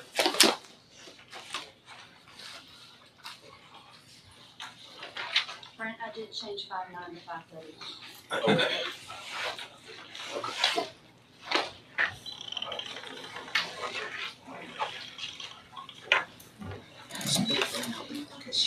We'll go just line this one up. And then Mr. Shepherd can jump in when he comes back. Okay, Mr. Shepherd's participating in this one. He's not in your courtroom at the moment. I'm gonna go ahead and call this case, get all the procedurals out of the way, and then we'll jump in. So, all right, y'all both please raise your right hands. You both solemnly swear or affirm the testimony you're about to give in this matter will be the truth, the whole truth, and nothing but the truth, so help you God. All right, please state your full name, please. Kiara Driver. All right. And Kiara Driver, you are here today on 22 SR 0946. According to, you're here today because your probation officer has filed paperwork with this court alleging that you are out of compliance with your probation. Do you understand what you're doing here today? Yes, sir. You have the right to have an attorney represent you, and you're here, standing here representing yourself. Is that what you want to do? As of now, yes. Okay. And I'll say out loud, because you've said as of now, you are not waiving your right to future representation on the new charges or anything else. But I am a note for the record that you are requesting to go forward at this moment representing yourself. All right, are you ready to go forward? Yes, sir. Okay, so what I'm gonna do is, I don't need Mr. Shepherd here. You have a recommendation, don't you? No. Okay, well then if you'll just read out your information and the allegations, which you see if it's organized, and then we'll go from there. Yes, sir. Judge, on 22 SR 0946, the defendant is alleged to have violated the terms and conditions of probation in the following. The defendants failed to report to probation as directed, having missed 4 of 5 scheduled appointments. The defendants failed to pay the court fine and fees as ordered or utilize community service work in lieu of the court fine, being in arrears $345 as of the date the petition was drafted. The defendants failed to avoid violating the criminal laws of any governmental unit as ordered. To wit, the defendant was arrested on the offense of aggravated assault, leaving the scene of an accident with damage, injury, or death, driving with suspended registration and no insurance on or about September 11th, 2023 in Spalding County, Georgia. All right, Ms. Driver, so there are 3 allegations on the table. The first one was that you missed 4 out of 5 appointments with your probation office. Do you admit or deny those allegations? I do admit those. At the time, I had got evicted. My kids, I lost my car, I lost everything. And when Miss Fleming, Okay, hold on. I'm gonna give you a chance to talk. Just give me a second. Okay. And then I need to move on to the second one, which is that you're behind on your fines and fees, and you've not used community service work to get caught up. Is that correct? That's correct, also. Okay. And then the new charges, I've got to be very careful. Listen to me very carefully. As to the aggravated assault charges, any admission today no admission today can be used against you later unless you start talking about the facts of the case. Yes, sir. Because what I'm trying to decide today is by preponderance of the evidence, so just scales with a little bit of tilt, did you violate your probation versus a criminal jury trial to find you guilty or not guilty of the aggravated assault would be beyond a reasonable doubt. It's the highest standard under the law. Yes. So I need to ask you, did you commit the offense of aggravated assault for the purpose of this hearing, preponderance of the evidence, while you were on probation? No, sir. Okay, denied. All right, so, how much time is remaining? She has 224 days.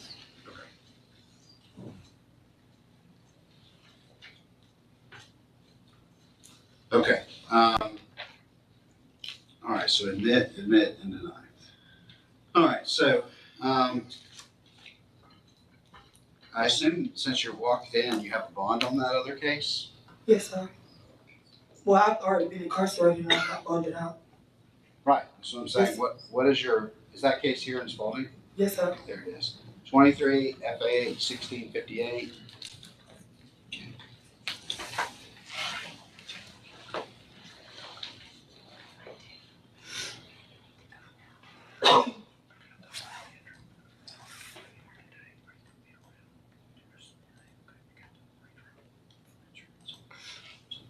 On that one, you do have an attorney.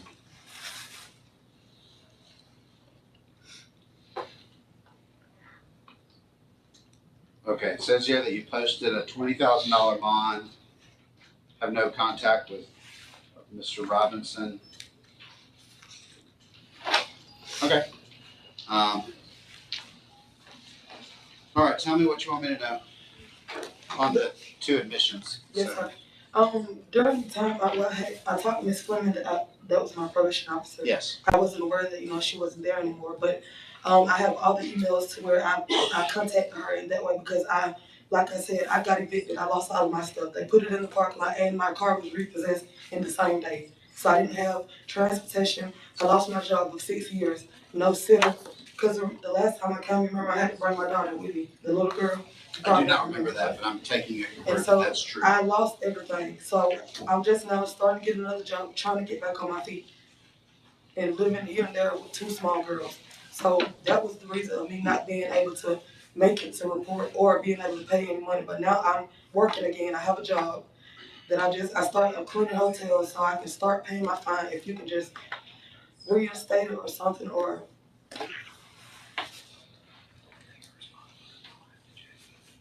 Okay.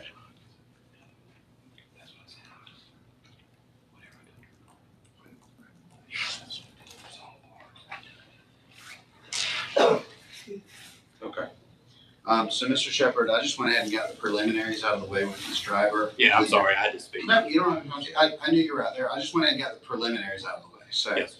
And where we're at is that we started the hearing. She agreed to go forward today without counsel. She understands it's not waiving the right for future counsel.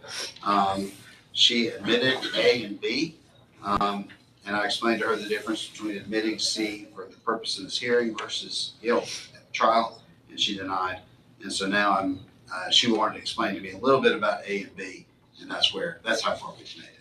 So, okay. All right, at this point, Ms. Driver, I'm gonna give the floor to Mr. Shepherd. I want to hear a little bit from him. I understand he has a position he'd like to take on this. Yes, sir. If you would like to sit down, you're more than welcome to. Let's see, Judge, so she pled to this one back August 16th of last year. This was reduced down to a family violence criminal trespass. So this was a pay to go. It was 12 months probation, $300. All she had to do was just pay her fine and be done with it. She failed to do that. I don't believe she's paid anything, has she? No. Yeah, hadn't paid anything. She's And I've not heard from Director Matthews. Oh, okay, I'm sorry. So that, no, just send you, that's how far we made it. So Yeah, she hasn't paid anything. She's missed 4 out of 5 appointments. There's 141 days left. That's why we decided to go forward on 1 and 2 because of the obviously very serious charges upstairs, which I understand that she can test. She also had a pending shoplifting that hadn't been resolved yet, it looks like. So just with the 141 left, she doesn't appear to be a very good candidate for probation. But we can let Ms. Matthews testify to this. All right, you're sworn in. She has 224 left. She's been on for 140. I'm sorry. That's okay. Oh, I see that.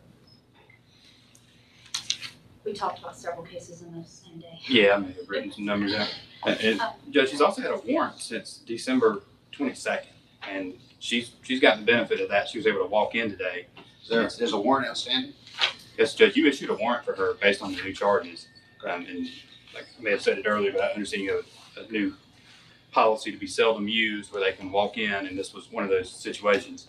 But she's gotten the benefit of being out for Christmas and New Year's with an active warrant.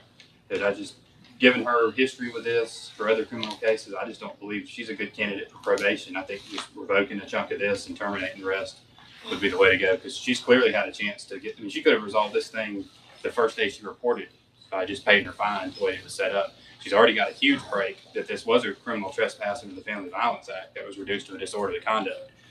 So I think she's used up her break there, and she's not going to be a good probationer. So let me talk procedure here. So procedurally, I didn't realize this had an active warrant. My options here are she's denied as to the new charges. That's what the warrant is based off of. So there's no witnesses here for me to hear from this one, because this is the walk-in that the MPOU has asked us. This is the walk-in program that the MPOU has asked us to implement, that we're working our way through the details on. One of the options I have is to defer this case, move it over to another court date. And then we can address it all later. It doesn't seem to me like there is a solution. Well,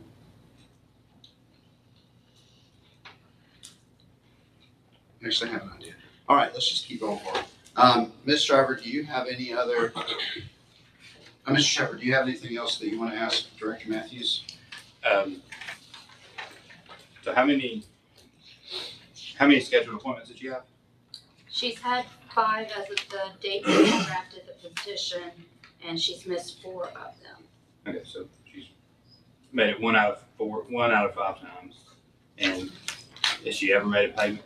No, sir. Has she made any effort to convert those fines to community service? No, sir. Without reporting, that would be very difficult. Yeah, I understand. I had to ask the question. So she's basically done that. That's correct. And she's been on probation since August? Yes, sir. And this wasn't paid yet? That's correct. Okay, so all she had to do was just pay her fine off and she'd be done. Yes, sir. And she's failed to do that also. That's correct.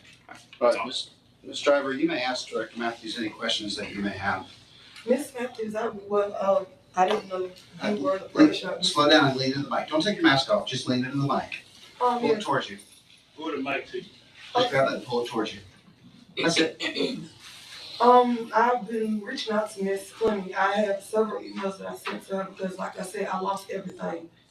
I lost my apartment. I lost my job for 6 years, and I lost my vehicle. It was repossessed, which means I didn't have a vehicle to even commit the aggravated assault. On top of that, the shoplifting came from the last time I talked to Judge Thacker. I'm sorry. The person was driving my car and is willing to come to court to agree on that. The only reason it came on me was because they were in my vehicle at that time, and the tag, after they left, it was in my name.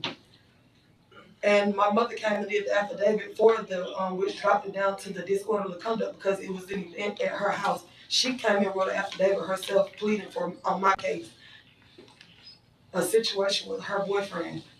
And I have 2 small kids. I'm just now starting to get back on my feet. I wasn't able to make a payment because I lost everything. I lost my job. I didn't have any money to make a payment. And now I'm starting to do housekeeping work to try to take care of my 2 kids that I'm having a hard time with, living from place to place, trying to get them situated. All right, So I'm not a bad person. I understand your statement, but at this moment, take a deep breath. Do you want to ask her any questions? Miss Matthews, could you please give me another opportunity to? That's my call to make. Let me slow you down just a little bit. If you think Miss Matthews has any facts in her head that you think would be helpful to your case, you can ask her about those facts. I will be making the final decision here, though. But if you think she has any facts that would be helpful to you, you can ask her about those facts. I don't know what else to say except that I'm just now aware that my probation officer, isn't there anymore, and that I didn't make a payment and I didn't report, well, not physically, but through email. And I want to know if you have any of those emails that I sent to Ms. Fleming reporting and saying she knew everything. And as far as the community service, it was never offered to me, except when she was there, we were supposed to talk about the grocery list or something to pay off to do the community service because she knew my situation and that I didn't have a place to stay or, a job and didn't have any money. So she was agreeing with we did mention the community service as far as the grocery list, but not just, I wasn't able to come there physically for us to sit down and, for her to explain it to me more.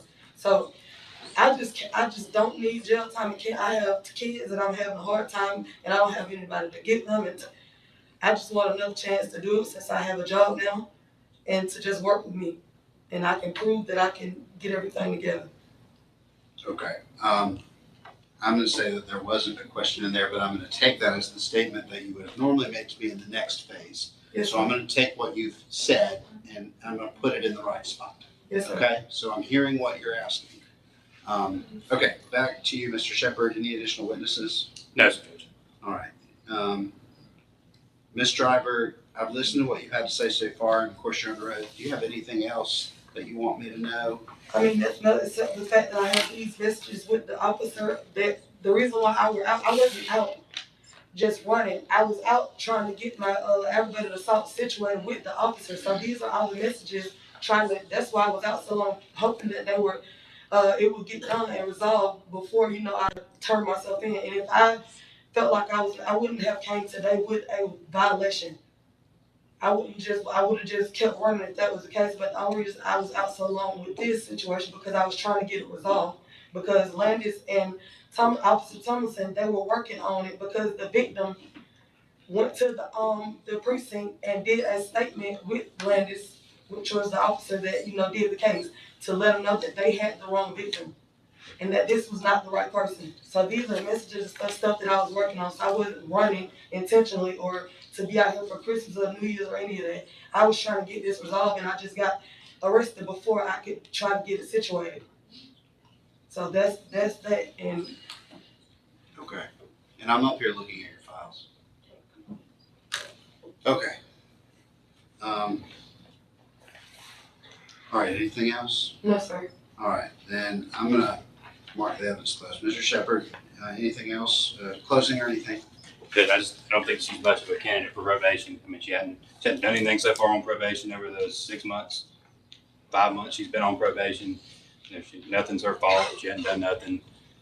Everything else is somebody else did it. She's got serious charges pending upstairs. She don't want to take responsibility for the case she's here today. She don't want to take responsibility for the shoplifting. She don't want to take responsibility for the ag assault.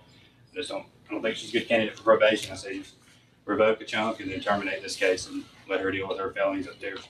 All right, Ms. Driver, any last bits of information you want me to factor in? The fact that I have 2 small kids. I will take responsibility. If I don't take responsibility, then why would I be here with the warrant? Why did I come last time to plead my case? If it's me, then I wouldn't come here to plead my case. I have 2 small kids. I have had a rough year. And if I have done something, I would say I've done it.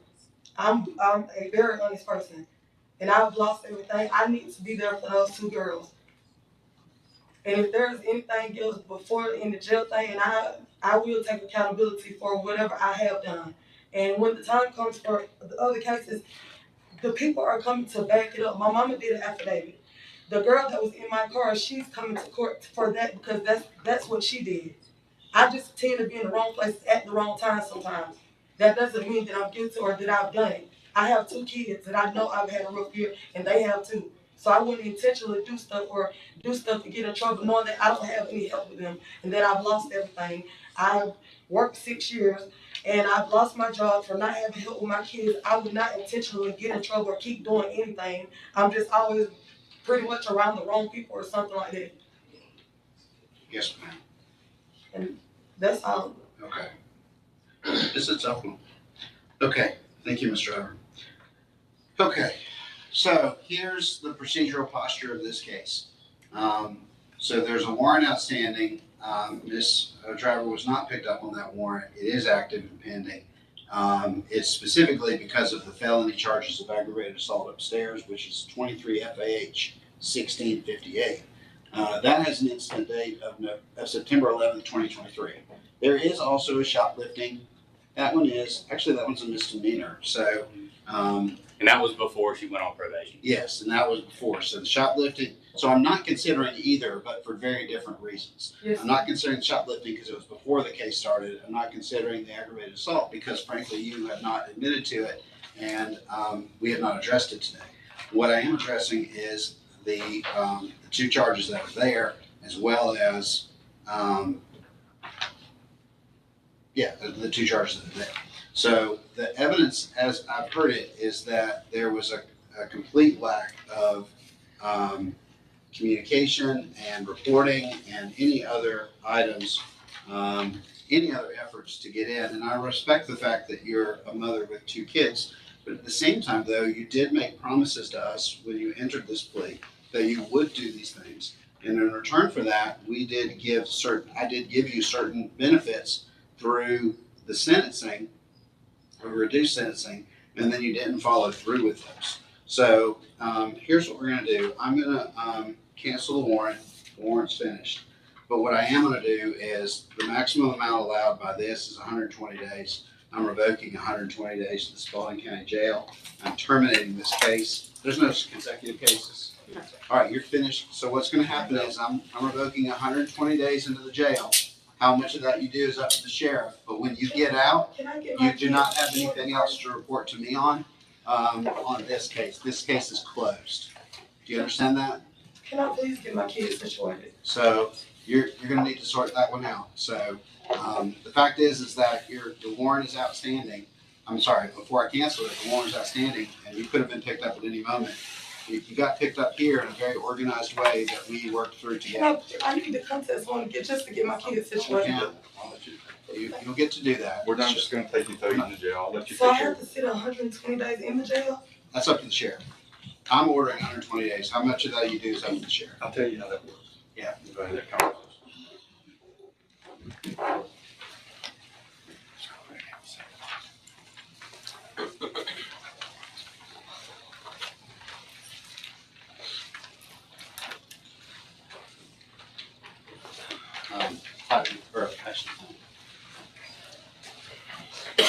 All right, Mr. Shepherd, what else you got? I believe that's all the hearings. Just a couple walk-ins. Yeah, let's do it, please. All Walk-ins are good. right, so here's the list that everybody have left. Let's make sure we got everybody. I should have Maya Elby. Here. Excellent. I should have Beck. I should have Mr. Clemens. I don't have any clipboards over here. Who else am I missing? What's your name? Rickman? Yes, I think you have the motion to terminate your probation. Motion to modify your probation. All right, I have you. What's your name? Louder. Lena Nicholson. They were here last week, Judge, for, permit. Oh, it's on the list. You should have the people. Yeah, I looked at it yesterday. They've already come to mind. Yeah. Okay, I have your case. Just- Anybody else? One more hand? Let's do that. All right, we're gonna do the, because I'm going to do let you do it, please. Does that finish up your hearings? Rickman, come on up.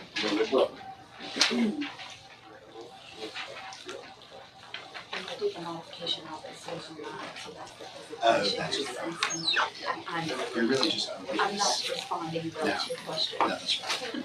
All right, Mr. Rickman, Director Matthews, y'all both please raise your right hands. You solemnly swear or affirm the testimony about to give in this matter will be the truth, the whole truth, nothing but the truth, so help you God. I do. I do. All right, take your hand down, set your full name for me. What's your name? Stevie Rickman. Mr. Rickman, you're here today on 23 TK 1614, and you've asked for a modification on your case. So your worst case scenario is, I just simply say no. Your best case scenario is, Judge, Yes. 23 TK 1614 was a credit for time served plea, so you should technically be here on 23 SR 1903.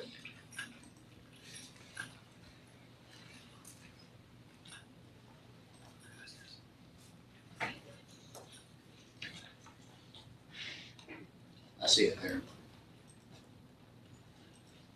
22, okay, so the case number, he filed it in the wrong case, so we're just gonna move forward, so, we're gonna move forward as if he filed it correctly in 22 SR 1903, good catch, thank you. 23 TK 1614 is your case, it's just not the case you're asking me that I have anything to do on. All right, Mr. Rickman, if I do exactly what you want me to do, what would I do today? Actually, because of my health condition, it's here running right now so bad, and with the 6 mental health things I have going on with me, as well as about 6 other physical ailments I'm going on, I'm trying to ask for a dismissal because I'm just no longer able to do it. Have you communicated these things to the Sentence Enforcement Office? Yes, sir. And you've provided them with paperwork, Yes, sir. supporting medical documentation? Yes, sir.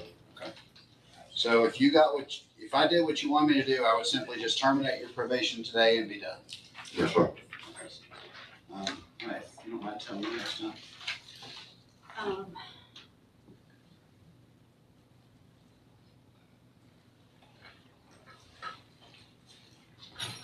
So these cases began in August, this case, I apologize, he has 224 days remaining on this case. He has completed the community service that he was ordered to do. He's made no payments on this case. He's missed one appointment. The medical documentation that we have is in reference to a recent appointment, and it said that these issues were addressed. We have nothing documenting limitations, that he's not able to complete any of the conditions of the probation. Just for the court's awareness, he also has restitution that he's supposed to pay to the clerk's office, and I'm unaware if that's been completed. Has that been paid? No, sir. All right, anything else? Not at this time, Judge. All right. Mr. Rickman, do you want to ask any questions of Director Matthews? I don't know of any questions I need to ask other than I believe I tried to do everything that I could to show that my medical documentations and everything were up to par. You know, I'm not able to say how well my health is or when it's going to start deteriorating or when I'm going to get better. All I know is that I'm living in a homeless situation, have been for over 2 years. I'm battling my condition of my health. What is your condition? What is your condition? I have AFib, I have cirrhosis of the liver, I have several psychotic features with bipolar, schizophrenia. I also have hepatitis C, which is causing my liver to go down very rapidly until if I can't get it treated in time. Okay, so hold on, because what you gave them said that whatever you had has been addressed and fixed. So that whatever it is you're describing is not what's in the paperwork you gave them. Yep. So I have it right here. well, but that's the whole point of you were supposed to give this to them so they could review it so that we didn't have to have this hearing. So bringing it to I'm not going to review your medical paperwork sitting here on the bench. Okay, so here's the deal. It's denied. You can refile once you've done everything you're supposed to do. They've had a chance to review it. But I'm not going to sit here and flip through your medical documents when you didn't give it to them the way you were supposed to. Does that make sense? I thought I did give it to them. No, they just said you didn't, and I'm telling you to go do it. Go do it. Give them what they need. Let them review it. If they deem it's proper, they'll take action with me and you won't have to come back. Okay. But you have not done it, and that's what they're saying is that they can't, and you're saying you haven't done it, you're saying you brought that here and you're holding up, frankly, a significant stack of medical records that I'm not about to sit up here on the bench and read. Well, I apologize. I misunderstood the way that it was supposed to have been handled. Well, now we're on the same page. Get the medical records, or just get a letter from your doctor saying what you got and what you can and can't do. That's much better than a stack of medical records on any day. And doctors do that all the time. So that's actually what I'm going to direct. I'm going to say, no medical records. I want a letter from your doctor. We're going to make this real simple. Okay. You're going to get a letter from your doctor or doctors who are each responsible for which piece, because I heard some mental health and I heard some non-mental health. And you're going to have that, just write a one-page letter saying, this is what he has, this is what his limitations are, and they're going to send it to sentence enforcement. Okay. And once they've reviewed it, then we'll go from there. Yes, sir. Okay. It's denied as of today, but you have leave to keep working on it. All right. When's this next report date? I did not give him one the last time I saw him. We can do January 17th. January 17th. So you're going to report January 17th, 1 to 6. January 17th, 1 to 6. Get to work. You might get what you want out of me, but you're not going to get it today. Yes, sir. All right. Good luck to you. Thank you. Okay. All right. Let's knock a couple of these out.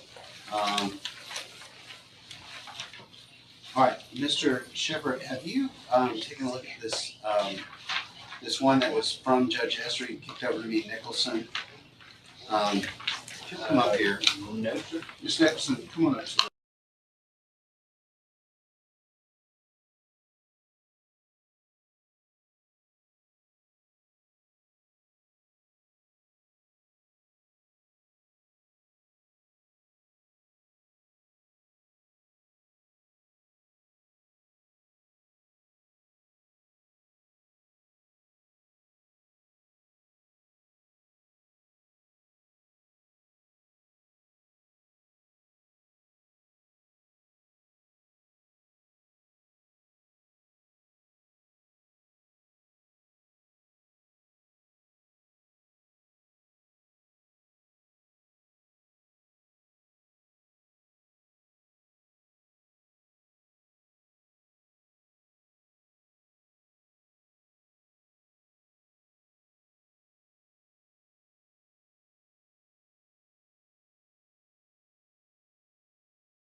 All right, you are Ms. Clemens?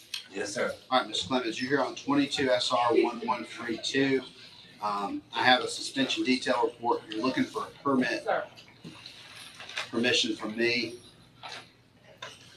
And I'm not seeing where I have the authority to help you. I certainly would if I could. What am I missing? I don't know. I got all the paperwork. I went to downstate, well, the front office, and they gave me the paperwork and everything. I don't really know Okay. what else I'm missing. All right. Ma'am, you walked up to help. So I'm sorry, I'm Lorenz, you don't Tangela owe me an Clemens, apology. I'm Lorenzo's wife. Mr. Clemens had a DUI in 2021, and at that time his license was suspended. At some point this year, in talking with his lawyer, she said his license are valid. So we went to the state patrol office, got his license. That was before he actually came to court on his DUI case. He came to court November and was sentenced probation. Then we got a letter in the mail saying his license was suspended for 120 days. He has to pay a fine and complete this other DUI class, another course. So his attorney advised us went downstairs to the courthouse last week after he left probation, and she said if we got a suspension detail report, then maybe we could get a permit for him to drive back and forth to work and for his, to go for probation and DUI and community service and those things. All right. And you're Miss Clemens? I'm Miss Clemens. What's your first name? Tangela. Tangela? Yes. All right. Well, Tangela Clemens, the short answer is that this is absolutely something that if I could, I would, but it looks to me like he's ready to get his license back. I don't see on here where he needs to. I mean, this is very recently run. Y'all just ran this 2 days ago. Yes, so we went to the state patrol. I'm sorry, I didn't mean to interrupt you. Go ahead. No, it's okay. We're on the same page. We're all right. So, but this is saying that he's ready for reinstatement. He just has to pay the $210 and complete a risk reduction course. So that was the thing. We thought that maybe he could get a permit to drive until he completed the risk reduction course. Oh, now I understand the Just question. for Yes. in the interim, because I'm his Uber in that case, and the short answer is that Georgia law does not allow me to do that. So it's a good question, and I would absolutely ask for it if I was you. But the short answer is I can't grant that. So I can't give you that. Georgia law doesn't have a mechanism for me to say that's okay.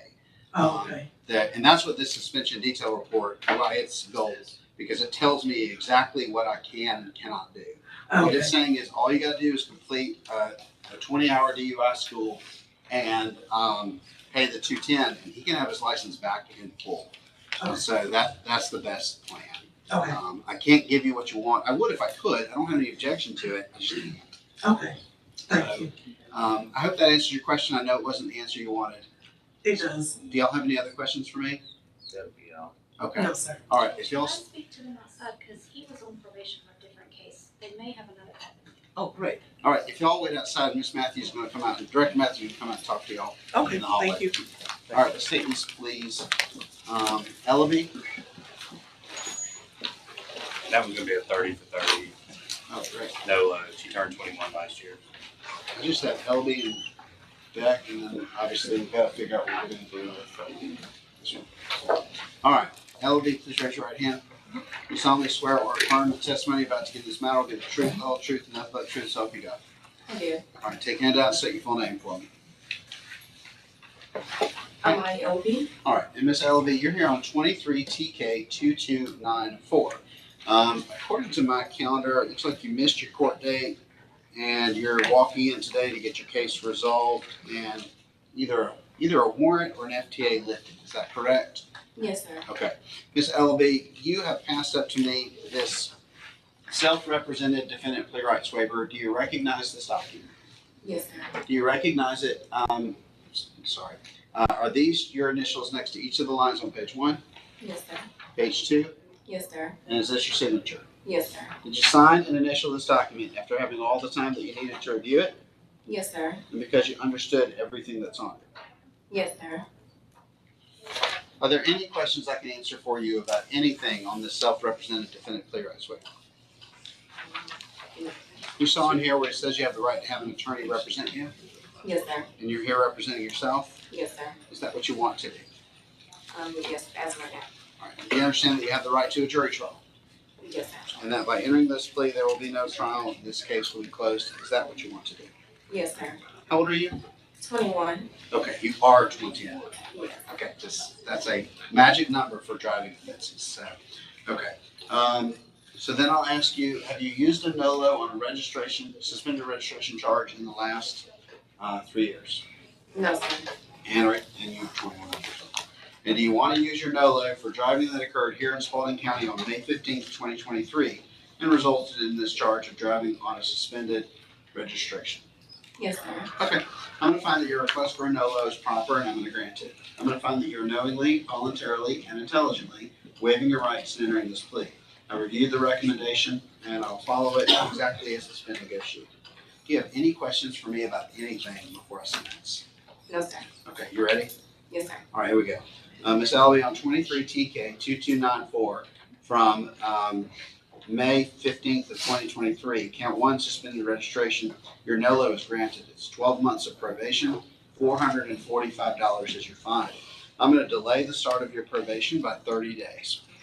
If in the next 30 days you pay your fine in full plus a $30 program fee for our 30 for 30 program, then your case will close with no probation. If in the 31 days from now your probation, if it's still open, will begin automatically, at which point you will also be required to show a valid license to probation, have no alcohol, illegal drugs, or hemp products, and be tested for those. You will then pay a $50 per month supervision fee plus a $25 one-time intake fee. But your case will still close the moment you've satisfied your obligations to the court. All right, so you understand the 2 pathways you have to close your case? Yes, sir. All right, you have 30 days from today if you wish to appeal this decision. You have 6 months from today if you wish to use your habeas rights. Do you remember reading about habeas on the back of the right sheet, right there where I'm pointing? Yes, sir. Okay. All right, any other questions before we part ways? No, sir. All right, and Have a seat out there. yeah, I don't know if they have I don't know if they don't have the iPad. So I did. why do I worry about anything? I've got the best team in the state of Georgia. All right, now if you'll step up, there's No, just have a seat. Oh, have a seat. Sorry. Marty, Wonderful. Y'all don't know this, but I am the luckiest judge in the state of Georgia. I have team members that make me look way better than I deserve. Beck?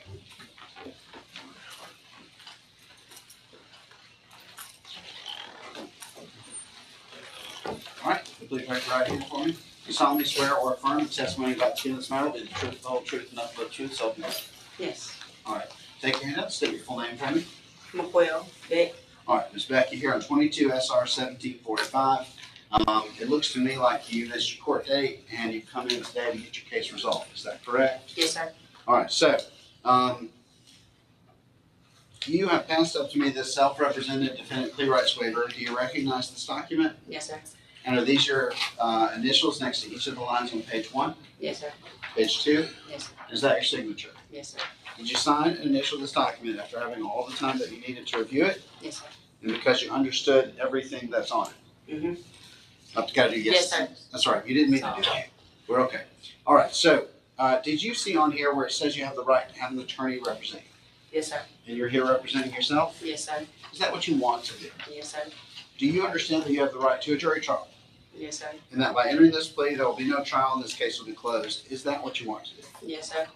All right. So, you are charged with 1 count of criminal trespass. The charge says that you did here in Spalding County. Actually, I don't know what the item was. Was it property or item? Here it is. I got it right here. I forgot to pull it up before we got started. Got it. Okay, so it says here that you did here damage the passenger side light and back door of a Yukon vehicle owned by Felicia Stinson by striking it, causing damage. Did you do that? No, sir. Okay, so I have 2 options at this point. I can either accept what's called a best interest plea. So if you want to go forward because you want to accept these terms, the way to do that without admitting to the facts is you would say that you believe, after considering all of your options, jury trial, or entering this plea or a bench trial, that you believe that entering this plea is in your best interest, but you don't have to admit to the facts to do that. Or I can move you over to a jury trial. I would need to take a look and see about your bench warrant. Do you understand that? Okay. So do you want me to move forward with this plea as a best interest plea, or do you want me to look at other options? I don't have a preference. I'm just giving you what your choices are. And I'm happy to answer any questions you have. Whatever I need to tell you to just let me probation. I mean, So I'm just gonna take it because it's been forever and I didn't know it was the past. sure. You understand you have the right to a jury trial. Yes. Okay. And you understand if you asked me for a trial, I'd absolutely give you one. Right. And you understand that you've negotiated this sentence, and it's very clear that I'm moving towards this sentence that you've negotiated. Yes, sir. All right.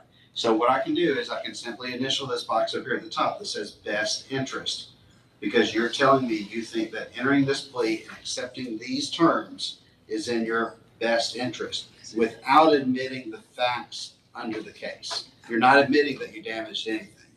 Do you understand the difference? Yes, sir. Is that what you want to do? Yes, sir. That's fine. All right, did I get it? Did that work? Does that work for you? Yes, sir. Okay, because I want to make certain that we're doing what you want me to do with the case, not what you think I want you to do.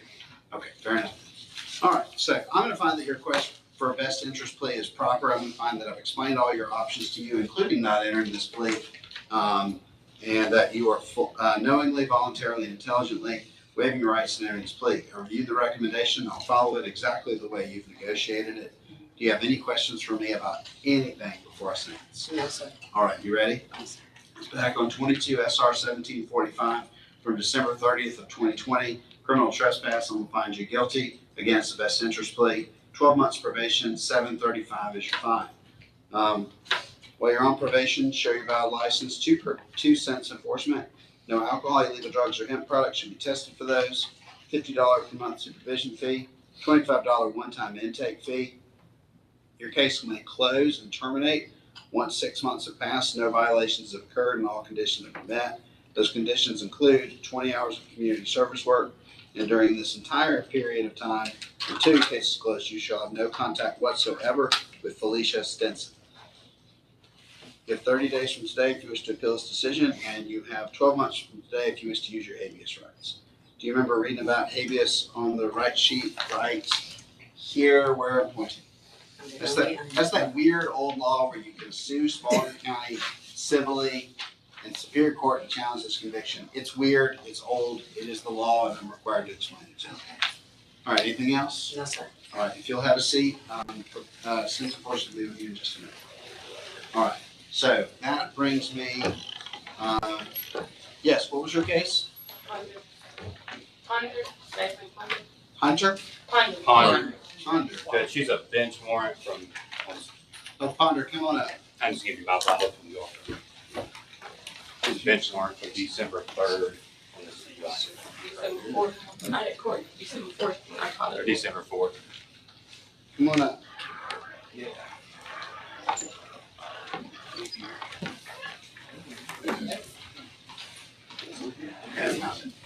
All right, just raise your right hand. You solemnly swear or affirm the testimony about to give this matter will be the truth, the whole truth, and nothing but the truth, so help you God? Yes. Yes? Yes. You gonna tell me the truth? Yes. Okay. Tell me your name. Sequoia Ponder. All right, and Sequoia Ponder, I'm looking at 22 SR 1844. Tell me, looks like it's got a bench warrant. What's going on? I had ended up moving, but I had a wreck back in September, which I was out of work, so I ended up moving out from the address that they had sent the mail to. So I want to reschedule. I was trying to reschedule my court date because I never got the paper. Okay. What happened with this felony criminal damage to property from a couple of years ago? They supposed to throw that out.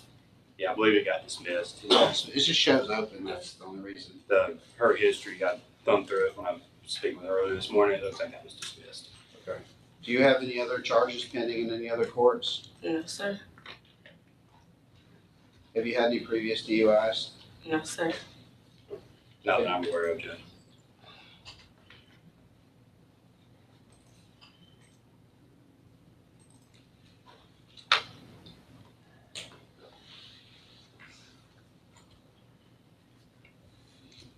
Okay, yes, I see where the felony was dismissed. It was actually dismissed very early in the magistrate court case, so that tells me something. I do not show any other cases at all anywhere else. I didn't. I went and ran the same thing you're doing a few minutes ago, and I didn't see anything else either. Okay, Ms. Ponder, the good news for you is that it's 12:12 on a Thursday. I'm trying to get this team out of here, and I do not normally lift these warrants. And so you're about to get a magical Christmas present about 2 weeks after Christmas. But do not expect this again. And although I'm live streaming this court date, we're just going to keep this between us, okay? All right, so here's the deal. The fact that you have 0 other cases, the fact that you have had, your felony was dismissed, and you've not even had so much as a speeding ticket with me otherwise. I asked you if you had any other DUIs previously, you said no. If that proves to be false, there's options for that upstairs in Superior Court for perjury. So I'm gonna lift your warrant. You're gonna sign a reset notice. Actually, I'm gonna arraign you, so I'm just gonna go. Yeah, I was gonna ask if we could go ahead and arraign you. Yeah, thank you for that. Y'all should always make me do that. I'm gonna go and arraign you not guilty. Today's your officially your arraignment date. You have the right to have an attorney. You're about to sign a reset notice. If you wish to have the public defender's office represent you, it is your responsibility to take action ASAP to apply for their services or hire a private counsel to represent you. But at your next court date, there will be no additional continuances because that will be when we're gonna resolve your case. Do you understand that? All right, any questions for me, ma'am? No, sir. No? Okay. If you will please step out of the hallway. Do not leave though until the bailiff comes and talks to you.